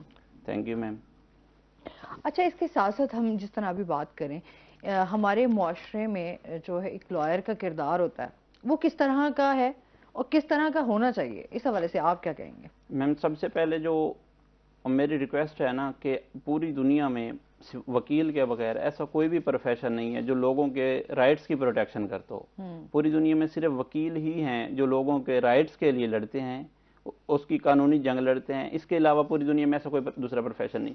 आप देख लें, डॉक्टर्स हैं, वो आते हैं, सुबह को आते हैं, सेकंड टाइम चले जाते हैं। उन्होंने अपने जिस तरीके से उनका काम है, जिस तरीके से उनका बिजनेस है, उन्होंने अपना काम किया, अपने काम के बाद चले गए। सिर्फ वकील हैं जो सुबह को आते हैं सिर्फ इस बात के लिए कि किस तरीके से जो लोगों के राइट्स हैं, जो कानून ने, जो आइन ने 1973 में प्रोवाइड किए हैं, वो किस तरीके से उसकी हम प्रोटेक्शन कर सकते हैं, किस तरीके से लोगों को हम अवेयर कर सकते हैं कि ये आपके राइट्स हैं और इनको ये गवर्नमेंट की, स्टेट की जिम्मेदारी है कि वो आप इन जो आपके राइट्स हैं उनकी प्रोटेक्शन करे और उनको आपको प्रोवाइड करें। सही। अच्छा, मजीद भी इनसे जानते हैं। नाज़रीन, चलते हैं अपने सेगमेंट की तरफ। आज के भाव, शकील सुल्तान हमारे साथ मौजूद हैं। शकील से जानते हैं आज मार्केट में सब्जियों फलों के क्या रेट्स हैं।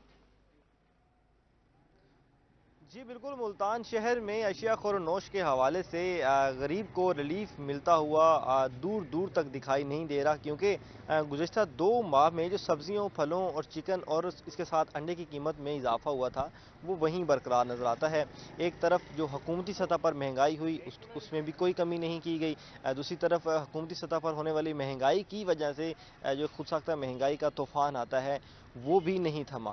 बात करें अगर हम आज के ताज़ा भाव के हवाले से, तो उसमें सब्जियों में चाइना लहसुन और थाईलैंड अदरक, उसकी 6 सेंचुरियाँ वहीं बरकरार हैं और इसकी सरकारी कीमत जो है थाईलैंड अदरक की 450 और चाइना लहसुन की सरकारी कीमत 514 रुपये मुकर्रर है।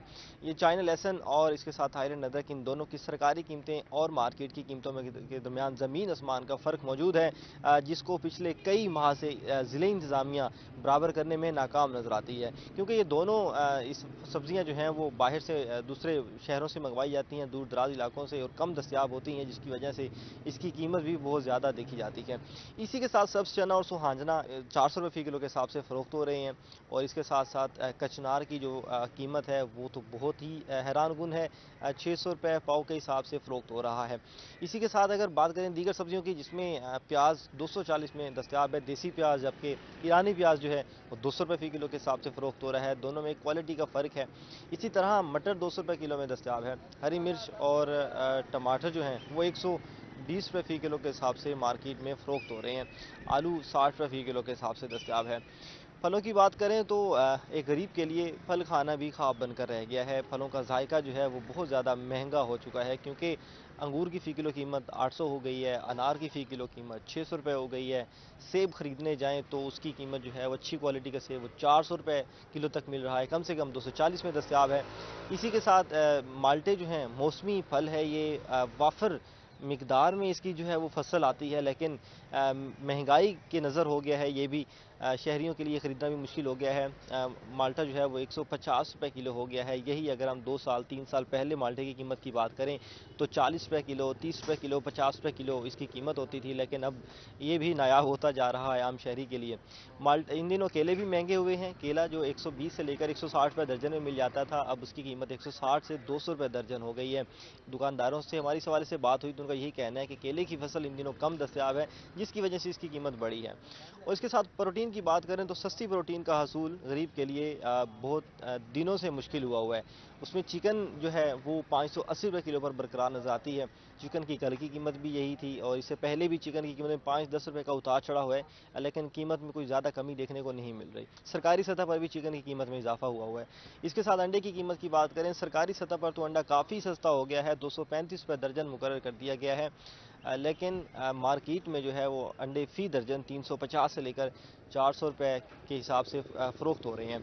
आज से 2 माह पहले जब सर्दियां अरूज पर थीं, पिछले माह में भी तो अंडे की कीमत में इजाफा हुआ, सरकारी कीमत भी 400 तक पहुंच गई थी, लेकिन जैसे ही मौसम कुछ साफ़ होना शुरू हुआ, सर्दी कम हुई, सर्दी की शिद्दत कम हुई, तो अंडे की सरकारी कीमत तो काफ़ी कम हो गई, रूटीन से भी काफ़ी कम हो गई, लेकिन मार्केट में दुकानदार जो हैं वो अंडे की कीमत कम करने का नाम नहीं ले रहे। जब इस हवाले से हमारी आम शहरियों से बात होती है तो उनका हुकूमत से, आला हुकाम से, प्राइस कंट्रोल मजिस्ट्रेट जो हैं उनसे यही मुतालबा रहा है और कर रहे हैं कि खुदसाख्ता महंगाई को भी रोकें, और हुकूमत से भी शहरियों का मुतालबा है कि हुकूमती सतह पर जो महंगाई की जाती है उसको भी रोकें, क्योंकि उसकी वजह से एक खुदसाख्ता महंगाई का तूफ़ान आ जाता है। इस तूफ़ान को रोकें ताकि आम शहरी के लिए ये खाने पीने की अशिया ख़रीदना आसान हो सके। इस महंगाई के दौर में जो जीना मुश्किल हो चुका है, उसके लिए भी कोई आसानियाँ पैदा हो सकें। जी, बहुत शुक्रिया शकील सुल्तान आपका। और इसके साथ ही हमारे साथ गेस्ट भी मौजूद हैं, उनका तारुफ करवा देती हूँ। शेख नवीद नासिर आज हमारे साथ मौजूद हैं, जो कि पॉलिटिकल एनालिस्ट हैं। अस्सलाम वालेकुम। कैसे हैं आप? ठीक ठाक हैं? वेलकम करते हैं अपने शो में आपको। अच्छा जी, इलेक्शंस के हवाले से इनसे हम बात करेंगे। इस टाइम जो सूरत हाल चल रही है, सियासी हमारी सूरत हाल जो चल रही है, इस पर बात करेंगे। क्या कहना चाहेंगे इलेक्शन के बाद जो नताइज आए हैं उस हवाले से? इस इलेक्शन साल तो बदल गया लेकिन सिस्टम नहीं बदला। अगर हम माजी में झांकें, 2013 का इलेक्शन देखते हैं, फिर 2018 का इलेक्शन देखते हैं और फिर 2024 का, सिस्टम वही है। जो जमात जीत जाती है वो कहती है हमें इंसाफ मिल गया, और जो हार जाते हैं वो कहते हैं कि ये धांधली हुई है। तो ये कोई इलेक्शन में कोई साल तो बदला है लेकिन कोई चीज नई नहीं देखने को मिली। सिस्टम हमारा वही पुराना है। अच्छा, इस हवाले से देखा जाए तो जनूबी पंजाब में आपने देखा है कि पीपल्स पार्टी के हवाले से जो है हम देखते हैं कि 4 सीटें उनके पास जो हैं इस टाइम। और उसके बाद भी हम आज़ाद उम्मीदवार की बात करें तो उसकी तादाद भी बहुत ज़्यादा है। तो उस हवाले से आप क्या कहना चाहेंगे? देखें जी, अगर मैं मुल्तान की बात करूं, मुल्तान में जो पीपल्स पार्टी को सिर्फ गिलानी खानदान की बात करूं तो इसमें उनको 4 सीटें मिली हैं, और ये एजाज़ की बात है उनके लिए भी, और असम्बली में भी एजाज़ होगा कि आज से पहले असेंबली में ऐसा नहीं हुआ कि वालिद भी एमएनए हो और उनके बेटे भी एमएनए हो, और वो भी 2। शायद भाई वगैरह या बाप बेटा देखने को मिले लेकिन 2 बेटे नहीं है। तो इसकी जो जीत के पीछे गिलानी खानदान का, एक तो गिलानी मोहसिन मुल्तान है, और गिलानी साहबान में अगर इन्होंने किसी का फायदा नहीं किया तो आप गिलानी साहब की हिस्ट्री उठा के देखें, माजी देख लें इनका, इसमें इन्होंने किसी को नुकसान भी नहीं पहुंचाया। और मुल्तान के खसूसन अगर मैं बात करूं जनूबी पंजाब या मुल्तान में, तो मुल्तान को चेंज करने वाला यूसुफ रजा गिलानी है, और इनके जो बेटे हैं उन्होंने, अगर रिसेंटली जो हम इलेक्शन देखें 2018 वाला भी, उसमें भी रिकॉर्ड वोट लिए थे जो इनमें। और इनका जो वोट लेने की जो बड़ी वजह यही है कि लोगों से प्यार मोहब्बत है और इनकी कारकर्दगी अच्छी है।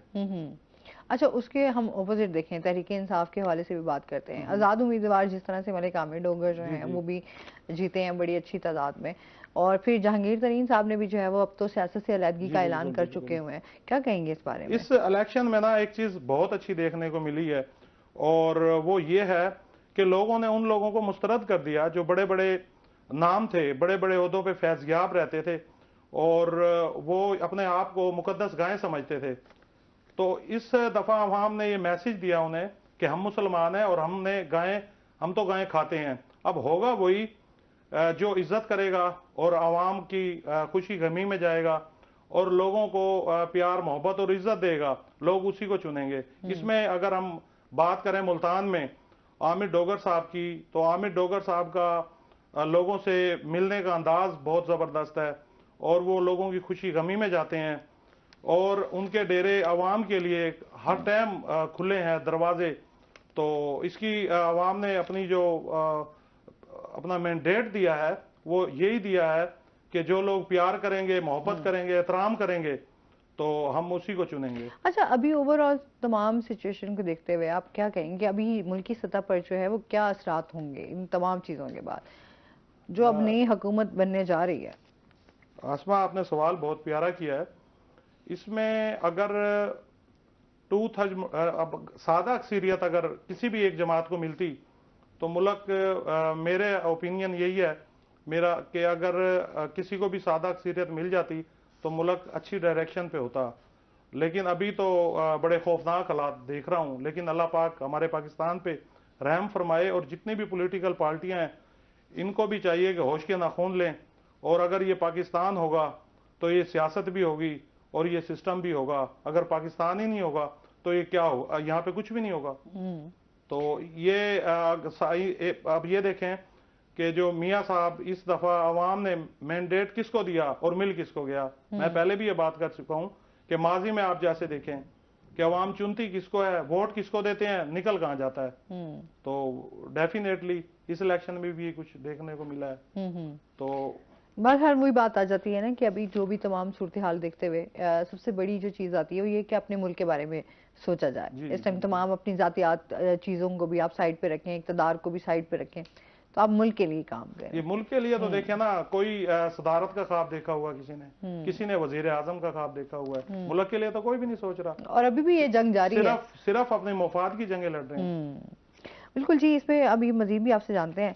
अच्छा, जिस तरह हम लॉ की बात करते हैं, हम हमेशा कहते हैं जी हर चीज़ का कानून मौजूद है, तमाम चीज़ें हैं हमारे पास जी, हमने किस तरीके से आइन भी है, उसकी पासदारी का ख्याल कैसे रखा जाए? कानून की हुक्मरानी या कानून की पासदारी सिर्फ इस सूरत में हो सकती है कि जितने भी ओहदेदारान हैं, ये जितने भी इदारे हैं, ये इस सिस्टम के अंदर रहते हुए कानून की हुक्मरानी हो सकती है। इस सिस्टम से बाहर जाके आप कहें कि मैं अबव द लॉ हूँ या मैं कानून से बालातर हूँ और इस तरीके से मैं अपने पाँव के तले रौंद के या इस तरीके से बाकी लोगों को राइट्स को डिस्टर्ब करते हुए आप कहें कि इस तरीके से हम कानून की हुक्मरानी करवा लें, तो ये पूरी दुनिया में नहीं है। आप देख लें, कानून की हुक्मरानी जहाँ पर भी नहीं हुई वहाँ जवाल आया है, वहाँ लोगों की तजलील हुई है। आप नबी करीम सल्लल्लाहु अलैहि वसल्लम को देख लें, उन्होंने अपनी जितनी भी स्ट्रगल की है, उन्होंने लोगों के राइट्स की बात की है। उन्होंने ये फरमाया कि ये राइट्स हैं, ये उनकी ड्यूटीज़ हैं, जो लोगों को राइट नहीं देगा उसके बदले उनको पनिश किया जाएगा। इस तरीके से मदीना की रियासत भी यही थी, उसका एक कंसेप्ट है, उसमें कुछ ये नहीं था कि लोगों के पास जोलियां भर के पैसे आ गए हों या इस तरीके का कुछ भी नहीं था। मदीना की रियासत में भी यही था कि नबी करीम सल्लल्लाहु अलैहि वसल्लम ने फरमा दिया था, उन्होंने एक तयन कर दिया था कि ये कानून है और इस तरीके से अगर आप जाएंगे तो इस तरीके से कानून की हुक्मरानी होगी। जिस माशरे में भी कानून की हुक्मरानी होगी, अल्लाह ताला का सिस्टम है कि वो खुद उस माशरे को ऊपर उठा लेंगे। अच्छा, इसके साथ साथ हम मजीद नौजवानों के हवाले से भी बात करेंगे, लेकिन नाज़रीन अभी हमने जाना है ब्रेक पे, हमारे साथ रहिएगा।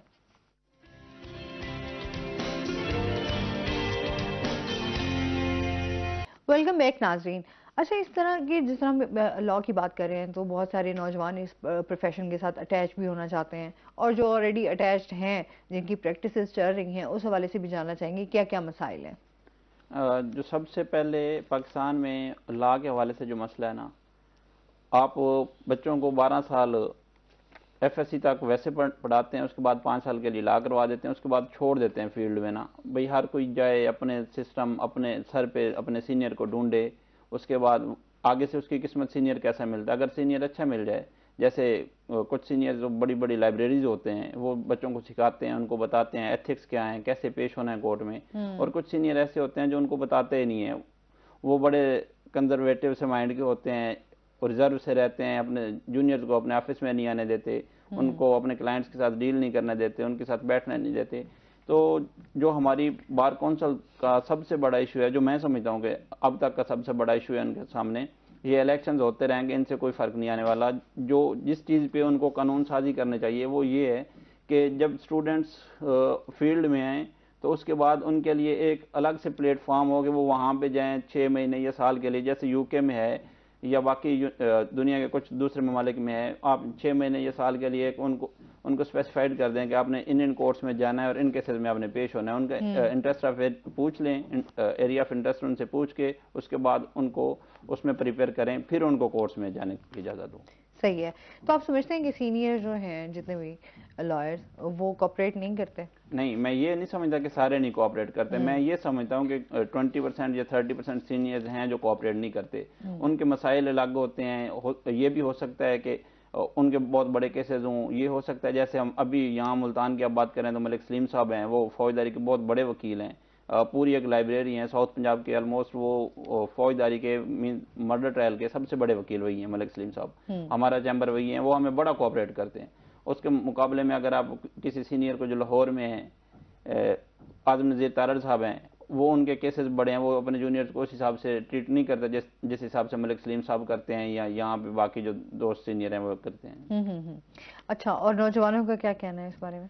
नौजवानों का कहना ये है कि सबसे ज़्यादा तो आता है ना कि हम मोस्टली, जो मैं अक्सर शोज करती भी हूँ, तो वो ये आता है कि अर्निंग के हवाले से जो है बहुत ज़्यादा मसाइल रहते हैं, तो इस हवाले से क्या काम हो रहा है? नौजवान वकला को जो अर्निंग के हवाले से ना मसाइल पहला एक साल रहते हैं, यहाँ तक कि उनके सिवा सिर्फ वो लोग पीछे बच जाते हैं जो मेहनत नहीं करते, जो पढ़ना नहीं चाहते। जो पढ़ते हैं या जो मेहनत करते हैं, जो केसेस डेली देखते हैं, केस लॉज देखते हैं, अपनी डायरी मेंटेन करते हैं, उनको एक साल के बाद, मेरा नहीं ख्याल कि किसी भी वकील को अर्निंग का मसला हो। एक साल के बाद, अभी मैं 6 साल स्टैंडिंग में, मेरी अपनी गाड़ी है, मेरे पास अपना ऑफिस है, हमारे अपने पूरा एक चैम्बर हो गया है, हमारी मेरी एसोसिएट्स हैं काफ़ी सारे, हम पूरा एक मतलब सिस्टम है।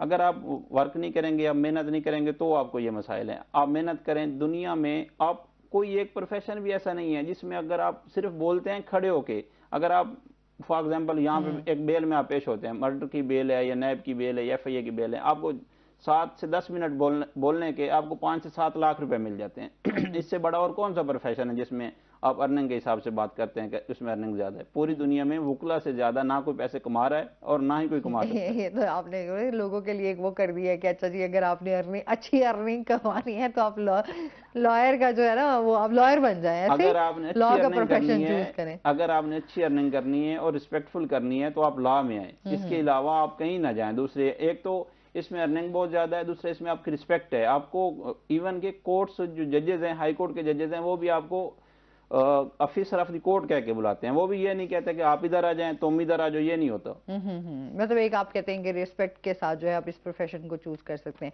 अच्छा, इसके साथ साथ जो है अभी बहुत सारे ऐसे वकला भी तो हैं जिनकी फलाह व बहबूद के हवाले से इलेक्शंस भी, हम जिस तरह आप लोगों के अभी जो है भी हैं, उस हवाले से भी जो उम्मीदवार जीतता है वो हमेशा से ये कहता है कि जी वकला के राइट्स और वकला की फलाह व बहबूद के लिए बहुत सारा काम हमारा हो रहा है। क्या आया इस चीज पे उतना अमल दरामद हो रहा है या नहीं?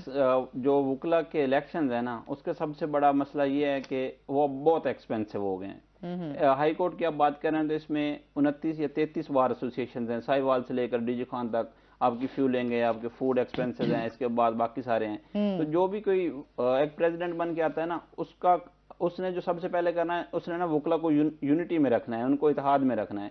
क्योंकि बार काउंसिल के पास बजट तो है कोई नहीं। हम कौन सा स्टेट के अंडर काम कर रहे हैं, हम कौन सा स्टेट फंक्शनरीज है, हमारे पास बजट तो उस हिसाब का है नहीं कि हम लोगों को कहें भैया ये आपको पैसे हम देते हैं, आए आपको चैम्बर हम बनवा के देते हैं। हमने जो प्रेसिडेंट्स होते हैं या जनरल सेक्रेटरीज होते हैं, उन्होंने तो डील करनी है कैबिनेट के साथ बैठ के, जो स्टेट के फंक्शनरीज होंगे उनके साथ बैठ के उन्होंने एक डील करनी है कि हम आप हमें फेवर दें, हमारा चूंकि ये राइट है, लीगल राइट है, कॉन्स्टिट्यूशन हमारे राइट्स को प्रोटेक्ट करता है, तो आप हमें ये फेवर दें, हमारे साथ ये कोऑपरेट करें। ये फिर स्टेट की मर्जी होती है। समटाइम स्टेट कुछ बातों को सीरियस ले लेती है और समटाइम वो नहीं लेती। अभी जैसे केयर टेकर गवर्नमेंट चल रही थी, तो ये जो थे आपके वजीर आला साहब नकवी साहब, उन्होंने बार एसोसिएशन को बहुत अच्छे फंड दिए हैं और तकरीबन हर बार एसोसिएशन में, पंजाब में ऑलमोस्ट, नई लाइब्रेरीज दी हैं, वहाँ पे ई लाइब्रेरीज का सिस्टम दिया है, लैपटॉप्स दिए हैं, कंप्यूटर्स दिए हैं, बुक्स दिए हैं। मतलब उन्होंने बड़ा अच्छा काम किया है। सही, ठीक हो गया। अच्छा जी, मजीद भी आपसे जानते हैं इलेक्शंस के हवाले से, जिस तरह से हम बात कर रहे थे, मुल्क की मईशत के हवाले से बात कर लेते हैं। अभी जो हम देखते हैं कि एक इस इलेक्शन पे भी अच्छा खासा खर्चा हुआ है। अच्छा, उसके बाद हम देखते हैं हमारे यहाँ महंगाई भी है, बेरोजगारी भी है। इन तमाम चीज़ों को देखते हुए आप क्या कहेंगे, आगे महंगाई बढ़ेगी या कंट्रोल कर पाएगी हुकूमत? बड़ा प्यारा सवाल किया आपने। किसी भी इंसान की ना, किसी से भी आप सवाल करें जिसकी 40, 50, 60 साल एज हो, उसे एक सवाल करें कि आप ये बताएं कि आपने अपनी 60 साल के हैं, 50 साल के हैं, आपने अपनी ज़िंदगी में कभी महंगाई को वापस होते हुए देखा है? तो डेफिनेटली उसका जवाब यही होगा कि मैंने नहीं देखा। तो ये बिल्कुल भी मैं तो अगर सादा अक्सरियत किसी भी एक जमात को मिल जाती तो मुल्क के हालात बेहतर देख रहा था। अदरवाइज अल्लाह पाक रहम फरमाए। तो मैं नहीं देख रहा कि महंगाई कंट्रोल होगी और बहुत ज़्यादा महंगाई होगी जो करंट सिचुएशन देखते हुए। मैं तो यही देख रहा हूँ। क्या मुल्क की मईशत पे क्या असर पड़ेगा? मुल्क की मईशत पे पहले एक बार जो है वो फिर उड़ान भरेगा, डॉलर एक दफा फिर उड़ान भरेगा? जी बिल्कुल, डॉलर भी उड़ान भरेगा। और माशियत की बात तो देख लें कि हमारी माशियत तो IMF के ऊपर हम बैठे हुए हैं। वो हर रोज़ जब उनका दिल करता है, कभी वो गैस पे कहते हैं कि इस पे इतने पैसे बढ़ा दें, बिजली पे इतने बढ़ा दें, ठीक है ना, और सारा दारुल मदार हमारा वहीं पे है और कर्जे पे कर्जे ले जा रहे हैं, कर्जे पे कर्जे ले जा रहे हैं। सूद दर सूद दे रहे हैं, तो हमारी क्या इकोनॉमी बेहतर होगी। अच्छा, आप नहीं समझते कि अभी जिस तरह के हालात चल रहे हैं, मजीद जो है वो टाइम लगेगा कि हुकूमत बनाने में, तमाम लोगों को मुत्तहिद होने में? जो इसका एक क्राइटेरिया है उस टाइम तक तो हो जाएगा। अब ये चीज देखें, फजलुर रहमान साहब हैं तो वो नाराज हैं कि मैं अपोजिशन में बैठूंगा। कल तक ये पीडीएम का एक हिस्सा थे और वो सरबराह थे पीडीएम के। तो अब यहाँ पर सारी मुफादात की लड़ाई लड़ी जा रही है। इसमें देखेंगे अपना फजलुर रहमान साहब सदर बनना चाहते थे, ठीक है, आसिफ अली जरदारी साहब अब कैंडिडेट हैं।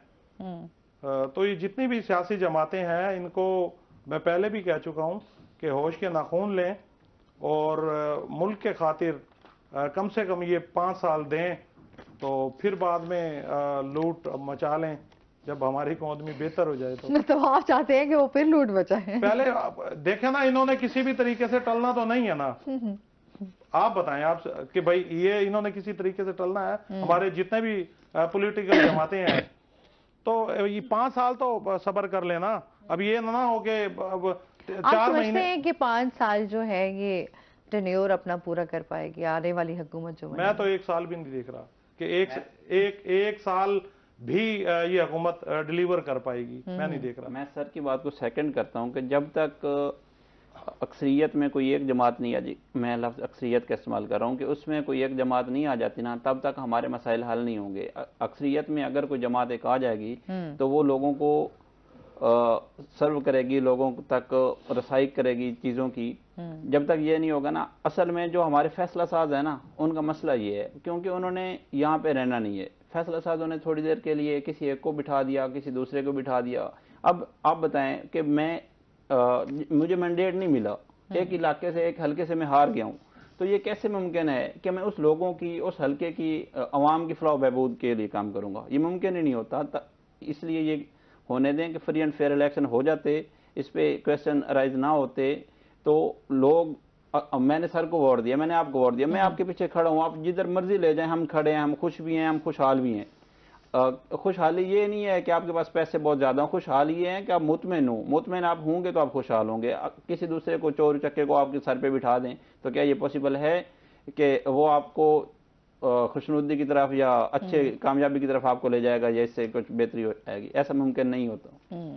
अच्छा, वैसे भी अब हर इंसान की अपनी राय होती है। अभी जो तमाम चीजें चल रही हैं उसमें तो हम देखते हैं कि एक अफरा तफरी का हम शिकार हैं और अभी तक चीज़ें जो हैं वो स्टेबल नहीं हो सकी, और जिसकी वजह से हम अभी तक जो हम इंटरनेशनल मीडिया पर देखें तो हमारे आए दिन जो है वो सियासत को लेकर तबसरे हो रहे हैं, और जो हमारा एक सियासत का रुख दिखाया जा रहा है या हमारे हुक्मरानों के हवाले से बताया जा रहा है, वो बिल्कुल टोटली डिफरेंट है, और उसकी वजह से हमारे मुल्क के ऊपर उसके असरात बहुत बुरे तरीके से जो है मुरतब हो रहे हैं।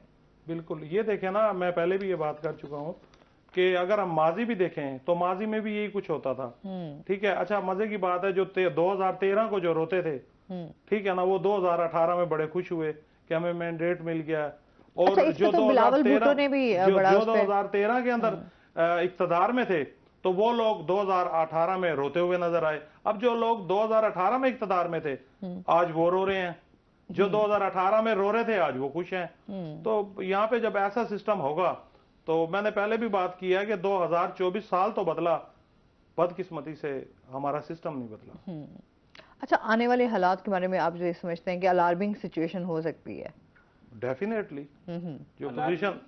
जो पोजीशन जो करंट सिचुएशन देख रहे हैं हम, उसमें तो लग रहा है कि भाई जो मुल्की हालात हैं वो बेहतर है। ये देखें कि जो पीडीएम गई थी 15 महीने हुकूमत करके, वो दोबारा वही टोला वापस आ गया, तो फिर क्या बेहतरी होगी? तो ये वही शहबाज शरीफ साहब होंगे, आपके प्राइम मिनिस्टर, जिन्होंने हमें 15 माह के अंदर कितना हमें राजी किया है। अच्छा, डॉलर को किधर ले गए हमारे। तो एक एग को देख लें, एक अंडा जिस धरती पे 40 रुपए का बिका हो, आप यकीन जाने कि जब मैं वो ब्लैक लिस्ट हुआ था श्रीलंका, तो मैं एक न्यूज देख रहा था, उसके अंदर बता रहे थे कि अंडा 18 रुपए को हो गया। मैंने कहा यार 18 रुपए का अंडा हो गया। और फिर वही देखने को एक पीडीएम की हुकूमत आई और फिर हमें वही देखने को मिला कि अंडा हमारी इस मुल्क के अंदर 45 और 50 रुपए का भी बिका। ठीक है, आज मुर्गी के रेट तो देख वाकई लें, आप देख लें कंट्रोल में नहीं। अच्छा, हम अभी भी देखते हैं तो हमारे अवाम के मसाइल वहीं के वहीं बरकरार हैं। अच्छा, अभी हम चाहते थे कि जी इलेक्शंस हो तो इलेक्शंस के बाद जो है हमारे मसाइलों को हल किया जाएगा, लेकिन हमें तो अपने मसाइल मजीद बढ़ते हुए नजर आ रहे हैं। मतलब उनमें अगर हम कमी के बारे में सोचें तो मेरे ख्याल में शायद ये सिर्फ हम अपने जहन तक ही सोच सकते हैं। शायद पाकिस्तान की जितनी भी पॉलिटिकल जमातें हैं और जितने भी पॉलिटिशियन हैं, ये हमें लॉलीपॉप देते हैं कि आपकी किस्मत बदलेंगे, लेकिन बदकिस्मती से ये अपनी किस्मत बदलते हैं, ना हल्के की किस्मत बदलते हैं। आप जितने भी पॉलिटिशियन देख लें, जितनी भी पॉलिटिकल जमातें देख लें, आप ये नहीं देखेंगे कि इन्होंने सिवाय कि भाई किसी हल्के की तकदीर बदली हो, ये अपनी तकदीर अच्छे से बदल लेते हैं। तो बस हमें वही जो शुरू से एक लॉलीपॉप मिलता आ रहा है और हम खुश हैं। अच्छा, वही ना, जैसे मैं कुछ दिन पहले यही देख रही थी कि जब एक इंसान वोट देने के लिए निकलता है तो वो यही होता है कि हमारे मसाइलों को हल किया जाएगा। अच्छा, हमें सहूलियात दी जाएंगी जो कि हमारी बेसिक जो हमारी नीड्स हैं, चाहे हमारे सेहत के मसाइल हैं, चाहे हमारे एजुकेशन है, और उसके साथ साथ हमारी जो ज़रूरियाती ज़िंदगी की अशिया हैं उनमें हमें रिलीफ मिलेगा। बट हम हमेशा देखते हैं जो वोटर होता है वो हमेशा वहीं का वहीं, शायद उससे भी बदतर हालत में चला जाता है। और जब हम देखते हैं कि जो हमारे हुक्मरान हैं वो अगर किसी निचले तबके से भी उठकर ऊपर आता है तो उसका जो हम मयार देखते हैं, जो उसका जिंदगी का लाइफस्टाइल देखते हैं, वो चेंज हो जाता है। मतलब वो उसके पास जिंदगी की तमाम सहूलियात होंगी, लेकिन जो एक वोटर होगा जिसके वोट से वो जीता होगा वो वहीं का वहीं होगा या उससे भी ज्यादा पिस जाएगा। इसमें ना एक सादा सी एग्जांपल दूंगा पाकिस्तान में कि एक पीर है जो ये ताबीज गंडे कर रहे हैं, तो ये पॉलिटिशियन भी उसी तरह के हैं। ठीक है, अच्छा, अब वो जो पीर साहब ना लोगों को दुआ देने से, पीर साहब से दुआ कराएं, किसी को साइकिल नहीं मिलती, लेकिन मुरीदों को वो जो नजराना देते हैं उससे वो पराडो खरीद लेता है पीर। तो इसी तरीके से जो हम जितने भी लोग हैं नारे मारते हैं, ठीक है, उसके बाद अच्छा बदकिस्मती से देखें जब ये लोग मुंतखब हो जाते हैं, ठीक है, तो उसके बाद इनके रवैये बदल जाते हैं, और जब इन्होंने कैंपेन कर रहे होते हैं और जब इनके रवैये और होते हैं। और दूसरी बात, पाकिस्तान के अंदर जब पॉलिटिशियन ऑपोजिशन में होता है तो उस टाइम बड़ा मजलूम होता है, और जब इक्तदार में आ जाता है तो मेरा ख्याल है उससे बड़ा जालिम कोई नहीं होता, और वो किसी से हाथ मिलाने के कभी टाइम नहीं होता उसके पास। मजीद हम बात करते हैं नाज़रीन, अभी हमने जाना है ब्रेक पे, हमारे साथ रहिएगा।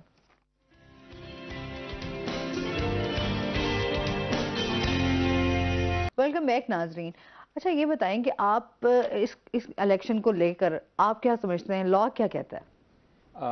इसके लिए पंजाब बार काउंसिल ने और पाकिस्तान बार काउंसिल ने रूल्स तयन किए हुए हैं कि जो कैंडिडेट होगा वो एक लिमिट से ज़्यादा एक्सपेंस नहीं कर सकता, एक लिमिट है, उससे ज़्यादा वो बड़े बैनर्स नहीं लगा सकता, एक अपने ऑफिस के बगैर कहीं पे लोगों को खाना नहीं दे सकता। लेकिन यहाँ पे जो पाकिस्तान में स्पेशली पंजाब में होता है वो ये होता है कि एक कैंडिडेट है, उसका एक फिनांसर है, वो उठता है, वो आके शुरू हो जाता है, आओ जी वकला को गाड़ियाँ लेके देते हैं, एक महीना वो अपनी गाड़ियों में इस्तेमाल करें, उनका फ्यूल वो जो प्रेसिडेंट का कैंडिडेट होगा या सेक्रेटरी का होगा उसके खाते में है, फलां होटल है उसमें खाने का ऑर्डर हो गया, जब भी वकील जाएंगे यूनिफॉर्म में जो भी वकील देखें आप उनसे बिल ना लें।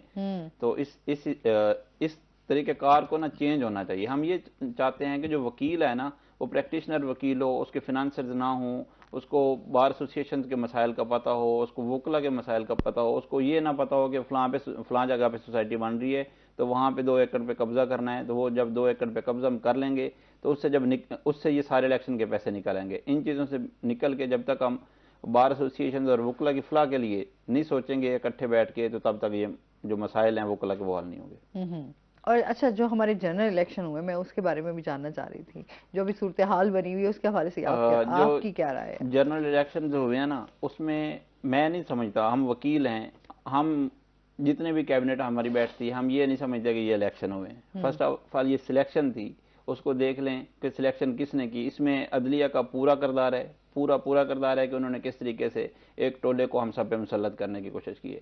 इसके बाद जो पहले से लोगों को लेके आते हैं उनका तो मुकम्मल तौर पर किरदार है। उन्होंने रात जब 5 बजे रिजल्ट उन्होंने फाइनलाइज कर दिया, 5 बजे के बाद तो कोई ऐसा नेटवर्क था नहीं। अगर नेटवर्क होता तो हो सकता है 10% और भी वोट बढ़ जाते, और नेटवर्क था नहीं, तो 5 बजे सब पोलिंग स्टेशन पे बंद होगी वोटिंग। अगले आधे घंटे में उन्होंने काउंट करके फॉर्म 45 सबको दे दिए। मतलब 5 बजे बंद हुए ना, तो मैक्सिमम 6 बजे तक, 6:30 बजे तक सब लोगों के पास 45 आ गया फॉर्म। हो सकता है वो 45 फॉर्म है वो रोक लेते, लेकिन जो कि नेटवर्क तो ऑफ था इसलिए लोगों को कन्वे नहीं हो पाया, तो जो प्रिजाइडिंग ऑफिसर्स है वो देते गए। तो अब जब वो वापस लेके आए आरओ ऑफिस में, तो आरओ ऑफिस ने 2 दिन लगा दिए रिजल्ट अनाउंस करने में। जहां पे नून लीग स्पेशली जीत रही थी, उनको अगले 15 मिनट में, मतलब रात को 9 बजे उनको ऑर्डर मिल गए, जो नोटिफिकेशन से जीतने के वो मिल गए। जहां पे नहीं जीत रही थी वहां पे वो बैठ गए। 8 और 9 की दरमियानी रात भी पूरी गुजर गई, 9 का दिन भी पूरा गुजर गया, आगे 10 तारीख तक मतलब काउंटिंग सिर्फ कैलकुलेशन में उन्होंने 2 दिन लगा दिए। जब आप देखें ना, अभी जो सिनेरियो चल रहा है मुल्क में, इतनी अलार्मिंग सिचुएशन है, इन्फ्लेशन इस हद तक, महंगाई, और लोगों के रोंगटे खड़े हो जाते हैं सिर्फ सोच के कि 500-600 दिहाड़ी वो भी कभी मिलती है कभी नहीं मिलती, जो एक गरीब मजदूर आदमी है, तो वो किस तरीके से जाके लोगों के, अपने घर वालों को किस तरीके से वो फीड करेगा। और इसके बाद आप आज जिस बंदे को हमने इलेक्ट नहीं किया, उसको हमने वोट ही नहीं दिया, मैंडेट उसको नहीं मिला, क्या आप सोचते हैं कि वो बंदा हम लोगों पे, जिन्होंने उसको वोट ही नहीं दिया, जिन्होंने उसको ऑनर ही नहीं दी, जिन्होंने ये कहा ही नहीं कि ये हमारा बंदा है, उन पे दोबारा जाके उन पे वर्क करेगा, उनके लिए काम करेगा, उनके लिए कुछ इकोनॉमी को बेहतर करने के लिए कुछ सजेशन देगा, उसको तो इनसे कंसर्न ही नहीं रहेगा ना। वो तो सिर्फ उसके पास जाएगा ना जो उसको ले आया है। वो आप समझ रहे हैं कि कौन इनको ले आए हैं। अच्छा, इन तमाम चीजें, सूरत हाल को देखते हुए आप क्या समझते हैं, इंसाफ को कैसे बेहतरी उसमें लाई जा सकती है, इस सिनेरियो में बनाया जा सकता है? आप देख लें, जहां जहां पर भी अदालतें इंसाफ फराहम कर रही है ना, वो मुल्क उसकी तरफ, तंदली की तरफ नहीं गया है, वो हमेशा इंप्रूव हुए हैं। जहां पे भी आप देखें, कोई भी माशरा जुल्म की बुनियाद पर खड़ा हो सकता है, नाइंसाफी की बुनियाद पर खड़ा नहीं हो सकता। हमारा कुरान और हमारा दीन भी यही कहता है कि नाइंसाफी जिस माशरे में भी होगी वो पूरा माशरा ही खत्म हो जाता है। तो अदालतों को चाहिए ये था कि इस पे जगह पे स्टैंड लेती। अच्छा, अभी देखें, ये हम यूसुफ रजा गिलानी साहब वाली और तैमूर वाली, बैरिस्टर साहब वाली बात करते हैं, इसमें हम पेश हुए हैं मंडे को, तो इसमें जो वोट रिजेक्टेड है ना, उनकी है 13,500 कुछ वोट रिजेक्टेड हैं। जो वोटों से जो जीते हैं वो है 273 वोटों से जीते हैं, और 13,000 कुछ रिजेक्टेड हैं। फॉर्म 45 के हिसाब से वो 8700 जीते बैठे हैं तैमूर भाई। आप तहमीना दुल्ताना की बात कर लें, विहाड़ी के, जहाँ पे हमारे MNA साहब थे, चौधरी ताहर साहब, वो हम 9 तारीख को 5 बजे तक जीते हुए हैं। हमारे साथ वो आते रहे हैं, कहते रहे हैं कि आप नून लीग को ज्वाइन करें, नून लीग को ज्वाइन नहीं करते हैं तो आपको हरवा देंगे, ये कर देंगे, वो कर देंगे। पिछला पूरा उन्होंने सिनेरियो बताया कि ये हो जाएगा। हम मानने को तैयार ही नहीं थे कि ये कैसे हो सकता है कि हम 35 हज़ार से जीते हुए बंदे हैं, हम कैसे हो सकता है कि वो हमें हरवा दें। हम वहां पे कुछ 3-4 हज़ार लोग पहरा दे के खड़े हैं, फिर भी उन्होंने किसी को बुलाया नहीं फॉर्म 47 के लिए। रूल ये है कि फॉर्म 47 आप कैंडिडेट या उसके जो एजेंट हैं उनकी मौजूदगी में बनाएंगे कि वहां से आपको इतने फॉर्म 45 के हिसाब से इतने वोट मिले हैं, वहां से आपको इतने मिले हैं, तो इन सबको कैलकुलेट किया तो उसके इतने हो गए, उसके इतने हो गए। वहां से 1,07,000 ताहिर साहब का कर दिया, 1,11,000 तहमीना का कर दिया, मतलब 36 हज़ार वालों को भी 2-3 हज़ार से हरवा दिया। अगर अब जो मेरा हल्का है वो NA 158 है, तो वहां पे तहमीना को हमने वोट नहीं दिया, वो कभी भी नहीं बनी। 2013 में तार साहब आजाद इलेक्शन जीत गए थे तहमीना से, मतलब वो 13 से पहले कभी 2-3 बार बनी है, 13 के बाद वो नहीं बनी। अब वो क्यों कर हम पे आगे इन्वेस्ट करेगी, उसका कोई हम पे राइट ही नहीं है। हम जब हमने उनको वोट ही नहीं दिया तो हम किस मुंह से उसको कहेंगे कि उसने काम नहीं करवाया, क्योंकि हम उसको ऑनर नहीं की। हमें पता है कि वो काम नहीं करवा सकती, वो रहती नहीं, वो रहती लाहौर है। तो इसके खिलाफ हम आगे हाईकोर्ट में पिटीशनें फाइल कर दी। बाद में ये कर रहा हूँ कि अदालतों का किरदार क्या है, उसके खिलाफ हम आगे हमने हाईकोर्ट में पिटीशनें फाइल कर दी। सलमान अकरम राजा साहब वाली वहाँ लाहौर में हो गई, मुल्तान में हमने कर दी, विहाड़ी की कर दी, ये गिलानी साहब वाली कर दी, मेहरबान वाली, मतलब काफ़ी सारी पिटीशनें, उनमें मैं ही वकील था मोस्ट ऑफ टाइम। तो पिटीशनें कर दी। तो हिज लॉर्डशिप मिस्टर जस्टिस सरदार सरफराज डोगर साहब ने, हाई कोर्ट के जज हैं, सीनियर जज हैं मुल्तान में, उन्होंने सारी पिटीशन इलेक्शन कमीशन को भिजवा दी। हम इलेक्शन कमीशन के खिलाफ आए खड़े हुए हैं, तो ये वापस उन्हीं को भिजवा दी। तो हम जिस प्रिजाइडिंग ऑफिसर्स ने और इलेक्शन कमीशन ने ये तैयार के, जो प्रिजाइडिंग ऑफिसर है चौधरी तार इकबाल MNA साहब। अच्छा, एक कॉल ले लेते हैं। अस्सलाम वालेकुम। कॉल डिस्कनेक्ट हो गई जी। अच्छा, इसमें मजीद बात करते हैं। नाज़रीन, अभी हमने जाना ब्रेक पे, हमारे साथ रहिएगा।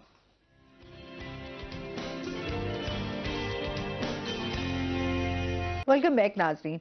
जी, हम बात कर रहे थे अदालतों के किरदार के हवाले हाँ, से। मैं ये रिक्वेस्ट कर रहा था कि हम एक सिस्टम के खिलाफ, आरओज के खिलाफ, इलेक्शन कमीशन के खिलाफ हाई कोर्ट में हमने पिटीशन फाइल की कि ये हमारे साथ इंसाफ नहीं कर रहे। याद रहे, ये वही आरओज हैं, वही इलेक्शन कमीशन है जिन्होंने ऑलमोस्ट 90% पाकिस्तान तहरीक इंसाफ के लोगों के कागजात थे वो रिजेक्ट किए थे। और उन पे वजह क्या थी? वजह कुछ भी नहीं थी, बगैर किसी रीजन के। उनमें से जो 90% थे उनमें से 70% के हाई कोर्ट ने, सिंगल बेंचेस ने, और बाकी जो इलेक्शन ट्रिब्यूनल जो बने थे, तो बाकी जो बचे थे 20-30% वो उनके फुल बेंच ने एक्सेप्ट कर लिए थे। मतलब वो वाले आरोज हैं, तो अब उनके फैसले को माना जा रहा है। तो हम जब यहाँ पे हमने पिटीशनें फाइल की तो ये उधर भेज देंगे इलेक्शन कमीशन के पास। मैं इस पे बात करना चाहूंगा, काफी सारे वकील इकट्ठे हो गए एक जज साहब के पास गया कि जज साहब हमें फैसले का इंतजार है, तो आगे से जज साहब कहते हैं कि मुझे भी फैसले का इंतजार है। ये वाले जब तक हालात नहीं बदलेंगे ना। अच्छा भाई, बड़ी प्यारी बात की है कि जिनका अक्सरियत मिली और अक्सरियत के बाद वो दूसरी जमात को या दूसरे कैंडिडेट को कन्वर्ट हो गई, तो उस जो फेक जीता गया तो वो क्या वोटर की इज्जत करेगा? उसको तो पता है मैं किस सिस्टम के तहत आया हूं। एक बंदे को पता ही है कि मैं एक झूठ पे मबनी सिस्टम पे आया हूं, तो उन्होंने क्या वोटर की कदर करनी है और क्या इज्जत करनी है? तो मतलब आप ओवरऑल अगर हम इसका एक निचोड़ निकालें तो ये है कि मुल्की सतह पर हम बात करें या आवाम को लेकर भी बात करें, तो उस लिहाज से ये इलेक्शंस जो हैं, कोई अच्छे नताइज जो हैं वो लोगों के ऊपर जो है उसके असरात कोई अच्छे नहीं रहे। बिल्कुल। और ये जो इलेक्शन है ना, मैं पहले भी बात शायद अभी कर चुका हूं कि इलेक्शन ये कोई नई चीज नहीं मिल रही। 13 में भी यही कुछ हुआ, 18 में भी यही कुछ हुआ और 24 में भी यही कुछ हुआ। लेकिन जो जीत जाता है वो कहता है शफाफ हुए हैं, जो हार जाता है वो कहता है कि मेरे साथ धांधली हुई है। वही बात है ना कि ये चीज तो मेरे ख्याल में जब तक हम आगे ये हमारा सिस्टम चलता रहेगा, ये यूं ही चलता रहेगा ये सिलसिला। ये बिल्कुल इस सिस्टम अगर जब तक हम ठीक नहीं करेंगे इस सिस्टम को, तो जाहिर बात है जब ठीक नहीं करेंगे तो कैसे ठीक होगा? मैं आपको इसमें एक बात क्लियर कर दूं कि जो सक्सेस है ना वो है कि इनर साइड मुतमईन हो। अगर कोई बंदा अंदर मुतमईन है ना किसी बंदे का, तो वो सक्सेसफुल है। किसी के पास भी लाखों करोड़ों हैं, वो और की लालच कर रहा है, वो अनसक्सेसफुल है। तो अब देखें कि अगर हम इसी सिस्टम में बैठ के अवाम को राइट्स को अगर हम इन्फ्रिंज करते रहेंगे तो पब्लिक कितनी देर तक इनसे, जैसे स्प्रिंग की तरह पुश करते हैं ना, अब इतना हो सकता है पाकिस्तान तहरीक इंसाफ के पास इतना बड़ा मैंडेट कभी भी ना आता। रात 12 बजे तक 180 सीट्स पर वो आगे थे। हो सकता है इतना बड़ा मैंडेट कभी भी ना आता अगर इस हिसाब से पुश ना करते। तो बिल्कुल ऐसे ही है। अच्छा, इसके साथ साथ एक और क्वेश्चन भी आपसे मैं कर लेती हूँ। LLB के हवाले से जो है इम्तिहानात नहीं हो रहे 4 साल से, इस हवाले से भी बताइएगा क्या रीजंस हैं? LLB के हवाले से सुप्रीम कोर्ट ने एक जजमेंट दी थी कि ये जितने भी एफिलिएटेड कॉलेजेस हैं ना उन सब को बंद कर दें। इसकी बेसिक वजह ये थी कि एक बंदा सुबह उठता है, वो आके किराने की दुकान खोल लेता है, वो किसी लॉ कॉलेज वाले को 25-50 हज़ार दे देता है एडमिशन फीस। उसके बाद उनको कह देता है कि मैं आपको फीस देता रहूंगा, मैं कॉलेज नहीं आऊंगा। वो बेशक कानूनी तौर पर इस पर कोई कदगन नहीं है कि आप किस उम्र तक पढ़ें, वो तो इसमें वो बात भी है कि आप गोद से गोद तक तालीम हासिल करें, लेकिन उन्होंने सिर्फ प्रोटेक्शन के लिए इस डिपार्टमेंट में आ रहे थे, इस शोबे में आ रहे थे कि अगर कोई चालान करने वाला आता है तो हम उसको बता दें कि भाई हम वकील हैं। अगर कोई हम एक बंदा है वो 2 नंबरी से कोई 2 नंबर काम कर रहा है तो उसको पुलिस पकड़ते, FIA वाले पकड़ते हैं तो वो कहते हैं वकील हैं। तो अगर कहीं पे भी वकील का लफ्ज आ जाता है ना तो पूरी बार एसोसिएशन उसके पीछे खड़ी हो जाती है। जो बार एसोसिएशन इसलिए भी खड़ी हो जाती है, वो गलत है सही उसको नहीं देखती, इसलिए भी उसके पीछे खड़ी हो जाती है कि हमने इससे वोट लेना है, इसका ग्रुप होगा इसलिए। तो इस पे सुप्रीम कोर्ट ने जब जजमेंट दी ना कि ये जितने भी एफिलिएटेड कॉलेजेस हैं उनको इससे रिमूव करें, उनके एफिलिएशन खत्म करें, तो उसके बाद से यूनिवर्सिटीज ने कोई अपना एक मुतय्यन ही नहीं किया, तय्यन किया ही नहीं कि किस हिसाब से हम, ये सिर्फ BZU के नहीं हो रहे, बाकी ओवरऑल मैंने पंजाब यूनिवर्सिटी से ला किया है, बाकी ओवरऑल पूरे पाकिस्तान में सब जगह पे हो रहे हैं BZU के अलावा। सही। अच्छा, क्या टिप्स देना चाहेंगे हमारे नौजवानों को? हम रिक्वेस्ट ये कर रहे हैं कि जितने भी नौजवान है ना वो अगर वकील बन जाएं तो वो बहुत अच्छा है। वकील बन के वो मेहनत करेंगे तो और अच्छा है। अगर मेहनत नहीं करेंगे तो वो ऐसे ही मुंशी के साथ या अपने क्लर्क के साथ या अपने सेक्रेटरी के साथ खड़े खड़े आप देख लें कि काफ़ी सारे आपके 70% वकील ऐसे हैं जिनको बाल सफ़ेद हो गए, अभी उनको कुछ लिखना नहीं आता। अगर आपने वकील बनना है तो सबसे पहले आपने पढ़ना है, पढ़ने के बाद आपने उसको लिखना है। आपको पता हो कि अगर एक एप्लीकेशन आई है, एक दावा आया, तो उसका जवाब दावा हमने कैसे देना है। अगर एक एप्लीकेशन आई है, एक दरख्वास्त आई है, तो उस दरख्वास्त का हमने जवाब कैसे देना है। हमने पेश होना है तो हम कौन से आर्गूमेंट्स हमारी फेवर में है। कानून में जो सबसे अहम है ना, वो ये है कि कौन से आर्गूमेंट्स आपने नहीं करने हैं। सही, तो मतलब ये तमाम चीज़ें हैं जिसको देखते हुए। ठीक है जी, बहुत शुक्रिया। अच्छा, इसके साथ ही आप क्या कहना चाहेंगे तमाम सिचुएशन को देखते हुए हमारी आवाम को भी क्या मैसेज देना चाहेंगे और हुकूमत के हवाले से भी क्या राय देना चाहेंगे? आवाम को यही है कि अपने जो नुमाइंदे हैं बजाय के नारे ना मारें, अपना इनसे हक मांगें। अगर आपसे जैसे कि बड़ा अच्छा टाइम 5 साल के बाद वक्त आता है, तो बजाय के उनके साथ सेल्फियां बनाने के, उनसे पता करें कि भाई अपनी कारकर्दगी हमें दिखाएं, आपकी क्या कारकर्दगी थी। और ये बड़ा अलमिया है कि हम भूल जाते हैं, और जैसे इलेक्शन गुजरता है तो फिर उनके तेवर बदल जाते हैं। तो और हुकूमत को क्या कहना चाहेंगे जो अभी मखलूत अगर हुकूमत बनती है? हुकूमत को यही कहना चाहूंगा कि होश के नाखून लें और खुदा के वास्ते मेरे मुल्क के, हमारा मुल्क का सोचें। अगर ये मुल्क होगा तो फिर इनकी करप्शन भी होंगी और इनके तमाम मुल्क होगा तो इनकी करप्शन तो ज़ाहिर बात है ये इनकी जिसका एजेंडा ही करप्शन हो, बहुत तो शुक्रिया आपका। वहाँ क्या होगा। बिल्कुल जी, हमारे मुल्क के बारे में सोचना चाहिए। आपको बहुत शुक्रिया। और इसके साथ ही जी हमेशा एक बात करते होते हैं कि अपने मुल्क से प्यार करें, अपने इर्द गिर्द बहुत ज़्यादा ख्याल रखें, तमाम लोग जो है वो मोहब्बतें बांटें, आसानियाँ तकसीम करें। इसी के साथ आज का शो यहीं पर ख़त्म हुआ। अपना बहुत सारा ख्याल रखिएगा, दुआओं में याद रखिएगा। इंशाल्लाह ज़िंदगी ने साथ दिया तो सुबह आपसे फिर मुलाकात होगी। अल्लाह हाफ़िज़।